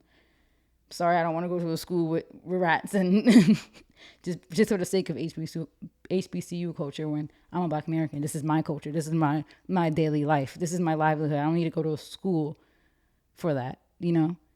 Like, you got these people who, like, that's not even their culture, so that's why I feel like they have more of an attachment to this HBCU culture that they're, like, still going so hard for. And I get it. As a black American, I understand, like, what HBCUs were founded for and HBCU culture and things that happen at those schools. Like, I get it. But to try to gatekeep that from other black people is a little weird. Like, just because, like, HBCUs have a limit. They can't accept all of us. So now we can't have those spaces at a different school just because we didn't go to HBCUs, you know? So, I don't know. You probably don't really have much to say on it because we went to PWI, but I just wanted to mention it for anybody listening. Like, I figure the bottom line is we old. That's why we old on here, right? For anybody to still be so heavily involved in what people in undergrad are doing when you're 30 years old, like, go start a family. Like, at the end of the day, who cares, right? Like, you could preserve the HBCU culture and still be proud of it. Like, the same way a lot of, obviously, Greek members as adults are proud of that and still rep your letters, especially if you're active and involved. But at the end of the day, it's like, you have bigger fish to fry. Like, you're worried about, like, if it was white people, yeah, of course, I'll be a part of that outrage. But it's your own other people just creating a space for themselves. Like, they're not trying to take over and create HBCUs at these schools. They're just having an experience that they are a part of. That's a part of their culture too. Some of those girls, if they are Black American, they're just recreating their own space, you know, at the PWI. And I think they had a right to do that as long as they're paying homage to the originator, which they are. Like, I think they were on Good Morning America too, like, or like some type of, or like it was like Jennifer Hudson. It was like some type of talk show, like daytime talk show. And they went on, and people were so quick to jump the gun when the clip came out, so like that surface, like, look at them on TV now. Just see, this is the issue that we have, because how come the HBCU majorettes people don't make it on TV? Maybe because the internet is responsible for virality. Is that how you say it? Mm-hmm. So if that video didn't go viral because of all the outrage, then they might not be on daytime TV. Like, it only went viral because you guys made it viral. Like, make your people viral then. Like, you guys are so quick to fight PWI people that you guys are not even hyping up your own. That's why you guys are not going viral. Like, all that hate, outrage, just spread the video. That's why they're on TV. Like, it's your fault. But they were so quick to jump the gun when the clips came out saying, like, see, look, they're on TV. They're not giving credit. But then when the full interview came out, what did they do? Gave credit. Like, oh, yeah, majorette dancing. It comes from HBCUs, like, blah, blah. So I mean, we went to a PWI, so I guess you could just like briefly say, do you feel like having HBCU type of cultural experiences at a PWI is stupid, or should we just have gone to HBCUs if we wanted that experience? Like, do you feel like that HBCU culture should just be like retained there, since that's a part of the appeal of going to HBCU?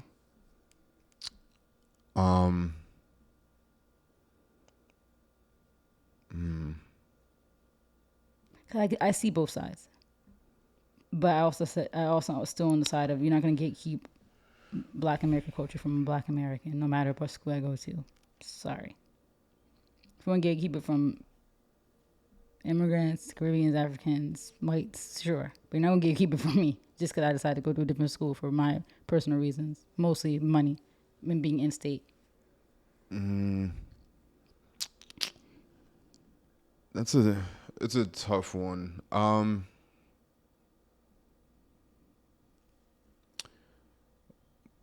But I'll give my standard, very harsh sort of response. So for me, if everybody wants to have this, we are all black, and all our music and all our dancing and everything about black people should be just in a box somewhere, then in my personal opinion, to sound like a white person, pack your shit, go find some corner of the world, and you can do your HBCU dances to each other all day long. If you don't want anybody else to see these things, if you don't want your TikTok dance to be ripped on social media and then posted by a white person and they get infinitely more money and exposure, don't post the shit on TikTok, and go find your little corner of the world and do it over there. Yeah. But there's nothing wrong with somebody expressing their culture in other spaces. Like, Yeah, you know what? Sorry to interrupt. That's like the crazy part too. I remember a viral video from Howard, like a few years ago. It was like cultural day, so you had like Nigerians, Ghanaians, like everybody from Ethiopians are playing their music, wearing their dress on Howard campuses. So like, all right, so you're allowing people who aren't even Black Americans rep their culture at a HBCU, but I can't, as a Black American, rep my Black Americanness at a PWI, but they could rep their flags on a campus because we're all Black, right? We're all Black. So how come me as a Black person at PWI can't rep that, right? That's just like literally, that's literally what you're saying, right? It's like the same thing. yeah. So they can rep their flags on your Black American campuses, but I can't rep my Black Americanness that's in me at another school.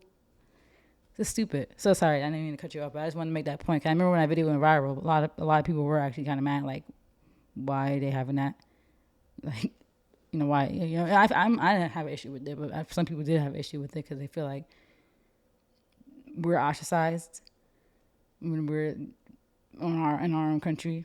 But I didn't have a problem with it. But yeah, that's basically what you were just saying too, right? Like, if you're gonna have a space that's just for like Black people, then that you should like just have your own corner of the world, right? Yeah, just go somewhere else then, and don't post anything then, right? Like, don't have public events, don't post anything on social media if that's what you want, because that was my whole thing about people being mad about other people, because you see it, right? Like, if somebody does a TikTok dance that gets really popular, then 9 times out of 10 nobody's putting dance credits in the description of their TikTok. Like, some people do that, but most people don't, right? So you have people that are legitimately making real money off of taking other people's stuff on social media all day long. That's all TikTok is, and that's partially why I hate the app. Yeah. Because that's all it is. It's somebody There's no way to avoid it. Somebody does something creative, whether it's music, a dance, something comedic, just making a sound, and then you have 35,000 people use this exact same sound that will propel them to some level of fame or stardom, and then they're literally eating and potentially getting rich off of literally the backs of other Look people. at Charlie D'Amelio. Right. The foundation of her fame was that Renegade dance and song, Right. and the sound. The guy Renegade probably don't got half of the money Charlie got. Right. Exactly. And his own name is what made her. So Where if she at now? that's the case, then go somewhere on an island somewhere in the middle of West Bumblefuck and somewhere in the world, and go live your little cultural experience out there, and don't express it. Yeah. But that's not how the world is going to work, and that's not what we're going to do with our Black music. We're not going to not put stuff on the radio. We're not going to not put things on YouTube and express the culture that we created and come from Yeah. because you don't want other people to see it. Like, that doesn't even make sense. Yeah, and that's my thing. I don't have an issue, like, as a Black American, I don't have an issue with people repping our music, any of that. I only have an issue when people try to take credit, like with this hip hop thing, them trying to take credit away from my people. Like, no, we're not going to do that. You guys can make your, and not to be mean, but last time anybody who's outside of our scope tries to make hip hop music, it don't sound right, something sound off. You guys can go ahead and make your trash hip hop music, whatever, but don't try to take credit for it. That's when I get mad. But yeah, I don't care. That's like you said, then don't share it. Make it exclusive. Make it so the only way you can even see it is that you have to go to the games and you have a no recording policy. Nobody can record videos. They can't be on TV or you get sued. Like, Yeah, go ahead and do that then. Set that up and then that's fine. And Yep. if that's what you want, then whatever the fuck. I don't care. yep.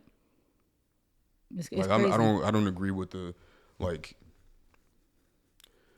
because you know what the thing is, like, HBCUs, and this is going to be a scorching hot take, and I don't care if I get killed for it. HBCUs, much like a lot of older laws, were important at the times in which these things were established. Yeah. So, Second Amendment rights, First Amendment rights, Third, Fourth, whatever amendments, whatever laws that are old, dated laws from the 1800s, all of those things were important in context of the times.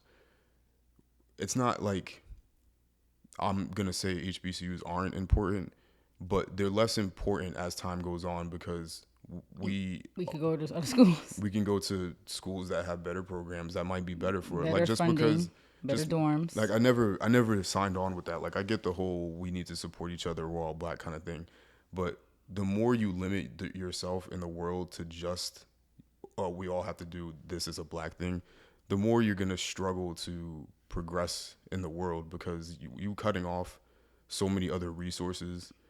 Just for the sake of blackness. I mean, you could represent your blackness everywhere else. You're limiting yourself. You're damaging, honestly, like you're and this is not a black or white thing. This is a black, white versus Asian versus Indian versus African versus European versus anything. If you're cutting off any of those other people in the world because you just want to be black power kind of thing, that's just dumb. Like, you're cutting off a lot of resources. So I think that HBCUs are increasingly becoming less needed. And like you said, and I love them and what they stand for, but I think that it's actually better for our people to establish these things like they did in USC, because now you're just expanding our culture and our representation everywhere instead of us just being in this box hidden away. Yeah, like, it doesn't benefit anything. It doesn't. Like, I'm sorry, I'm not gonna decide to not go to a school for the sake of blackness, or what? I could go get bit by rats in like my dorm at Howard. Like, you Weren't see people out intense? Yeah, you see every time Howard's on the news, it's because their buildings are about to like cave in. Like, I'm sorry, I'm not gonna do that for the sake of blackness to go to the best. And I got into Howard. Like, I had acceptance to Howard. I applied to Howard. Like, that was my second choice outside of Montclair. Like, if it was either Howard or Montclair.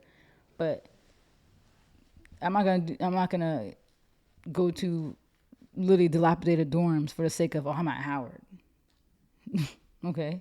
I was in a brand new, we was in Denalo Heights, Machuca Heights. I was in a brand new building. What, the building was like 5 years old by the time we got to Montclair? Like, you still smell the fresh paint. I was like, I'm happy with my decision still. And I still love HBCUs, and I still am, and you know, what they were founded on, and was great. But for them to be like this, you know, you have the HBCU brigade who are in their 30s who should be starting families, fighting with people on Twitter about their undergrad experience because they peaked in college. Like, you shouldn't, like, what are we really fighting about? Like, come on.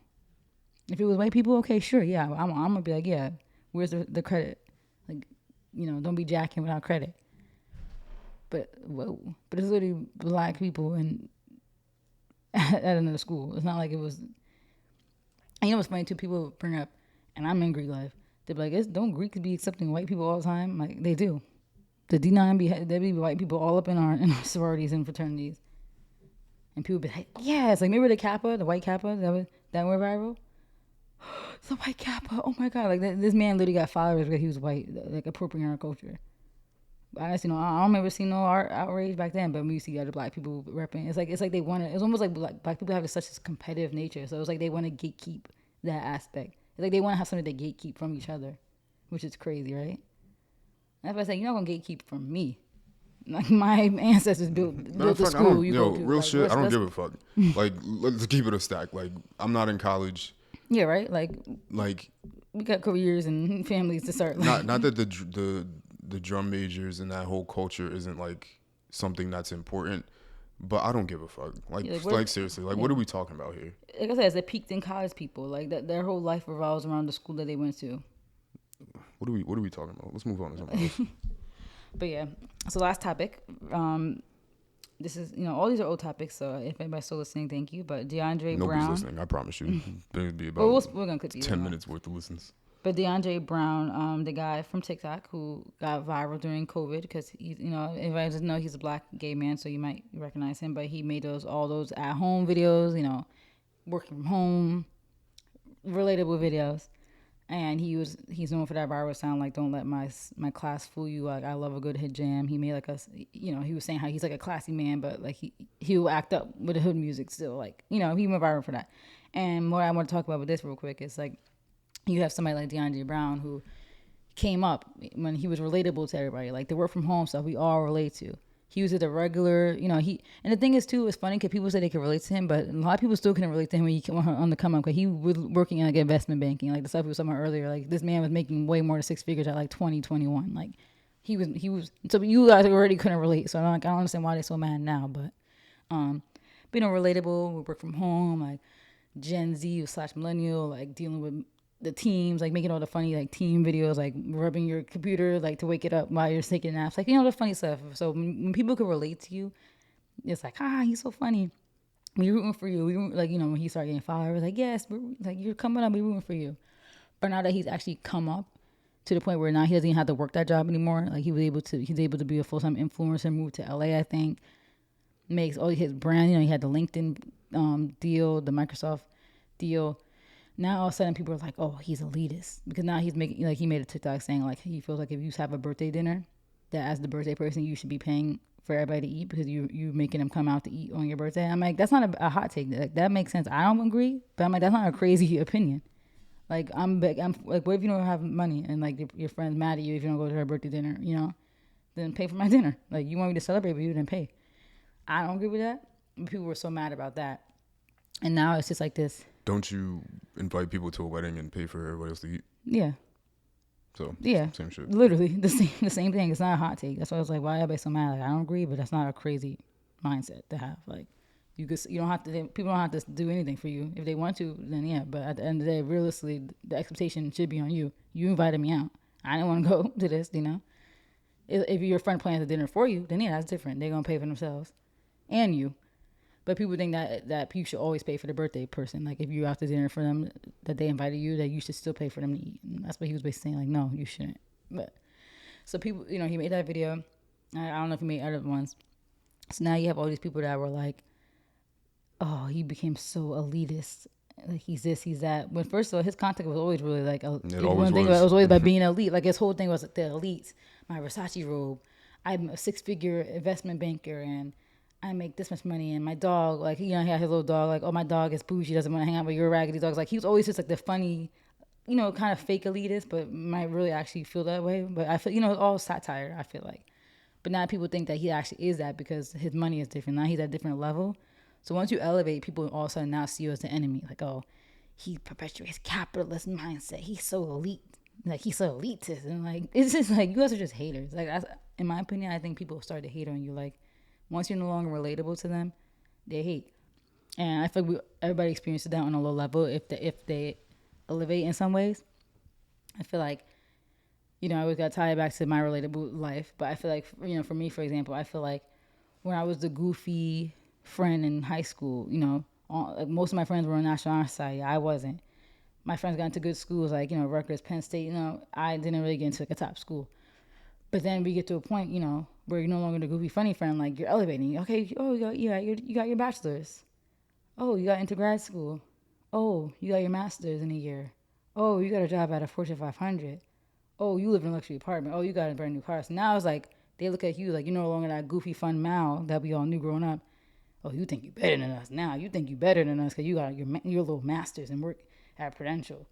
It's like, whoa, no, you think I'm better than you. And that's why you couldn't, I feel like a lot of my friends that I've had in the past couldn't cover up that they felt the way. So that's why they're no longer in my life. And realistically, I don't think they would have been even madder now. Like if you guys were mad about a bachelor's degree in grad school, you would have been sick to your stomach now if you were still my friends. I feel like personally, because people just be hating. And that's why I feel like with DeAndre Brown, when you're no longer relatable to people, it's like now you're an influencer who lives in LA, and like you're no longer people feel like he's no longer one of us. Like he doesn't work in the field with us. He's so far removed now. It's like, but you guys are responsible for that.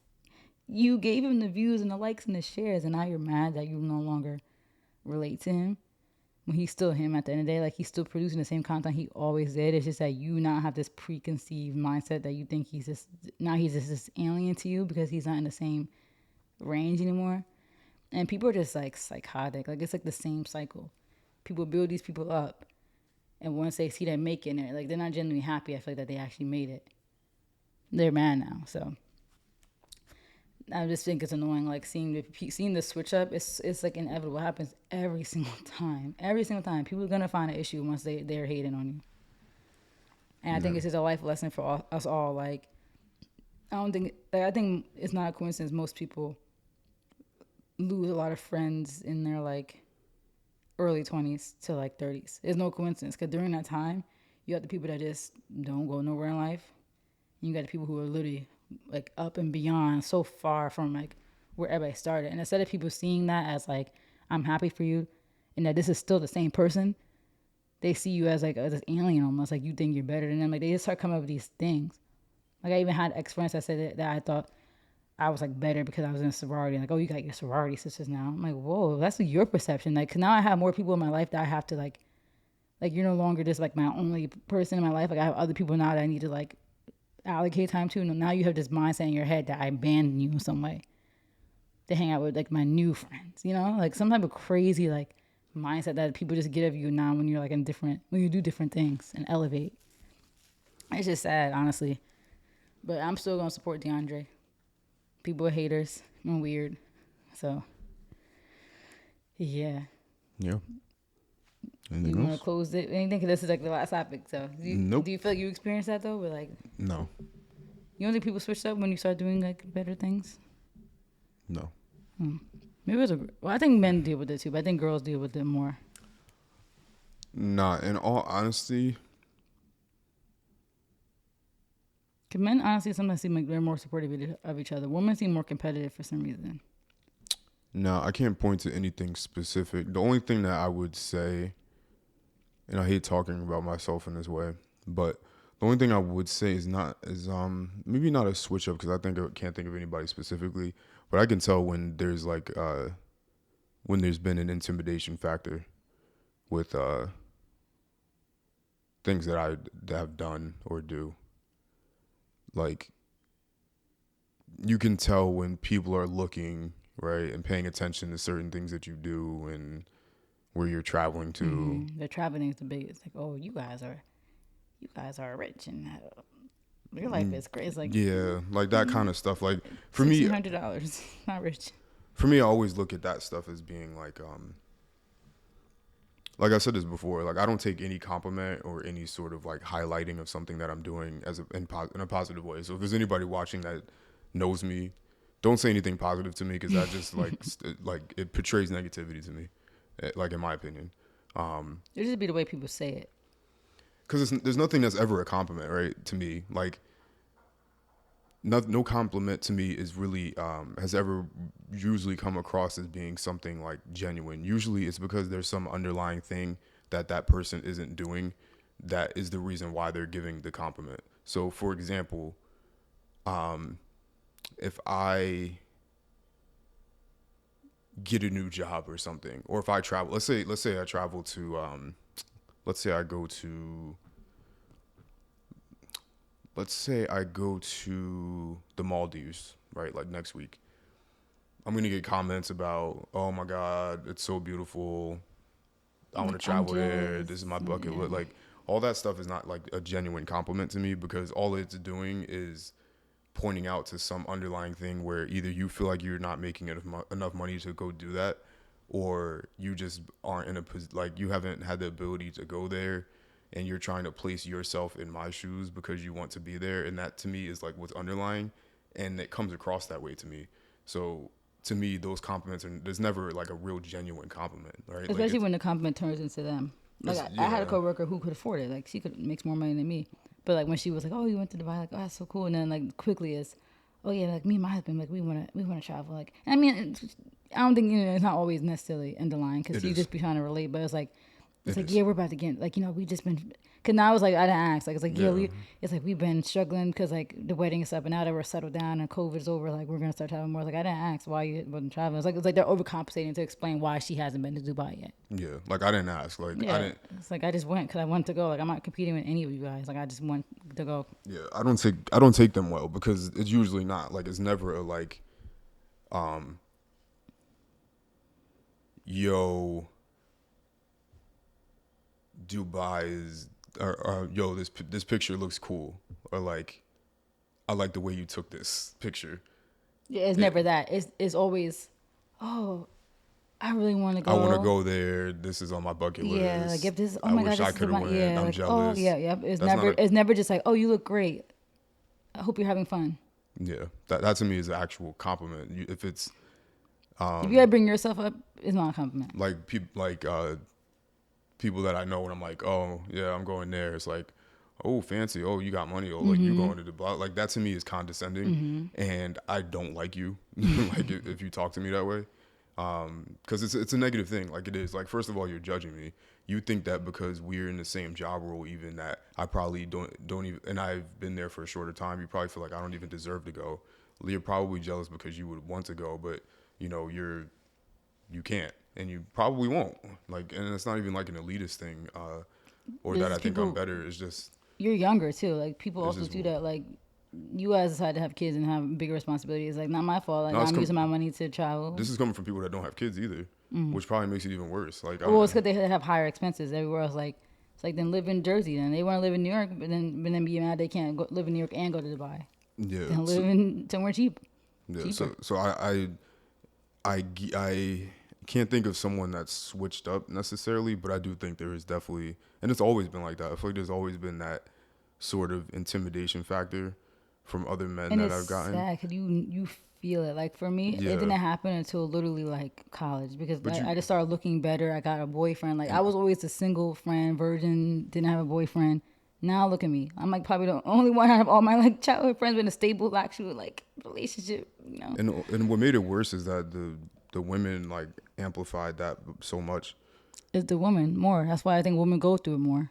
Because even with the DeAndre situation, it was all women that were saying that stuff. It wasn't men. Yeah, I mean, like with the men feeling away, I feel like it was the women that made the men feel that way. Because the pressure that's put on men by women. Like they would highlight certain things, and it's like, or literally tell them, oh, Oh, you like what we should- went through. Yeah, So, yeah, like, like oh, you like should be Alex. like this. Yeah. and, Like, oh, grow your hair out like Alex. Or we're like, oh, you should get into like fashion like Alex. And now it's like, now they hate you because their girl keeps comparing. yeah, no, I didn't even do anything. So those are the only times where it's been like people switch up and don't like me. And it's sad because at the end of the day, all you're doing is being And I just be you. chilling. You're just being you. And like, the competition thing is so crazy. Like, people don't realize that hating on other people and all that stuff is not going to do nothing to make you feel better. Like, all it's going to do is probably hold you back more because you're so focused on everybody else that you're not even focused on your own life. Yeah, I'm like the most chilling person ever. Literally. But that's it. Like, never had anybody like be cool and then it's like, oh, you getting too much money now. Haven't had any of those. And I don't specific think things. anybody ever specifically cuts people off for that reason, but it's almost like they find things out of nowhere to make themselves feel better, like that them cutting you off is valid. Because realistically, for my last group of people who I always talk about, like that are linked to this, realistically, like you guys cut me off, I didn't talk to you for like a month or 2 months. Meanwhile, I was going through my own stuff at school. You're like that was your excuse. Oh, you haven't reached out. You don't even know if I'm going through anything right now. Like you're gonna cut all this off because I didn't reach out, or are you just mad because I graduated college on time, got into grad school, and started my first like full-time job in the same week? Is that why you're mad? Is that why you're trying to cut me off because it's too much for you? Because you feel like, oh, she's not on our level no more. She thinks she's better because everything went downhill once I became an AK.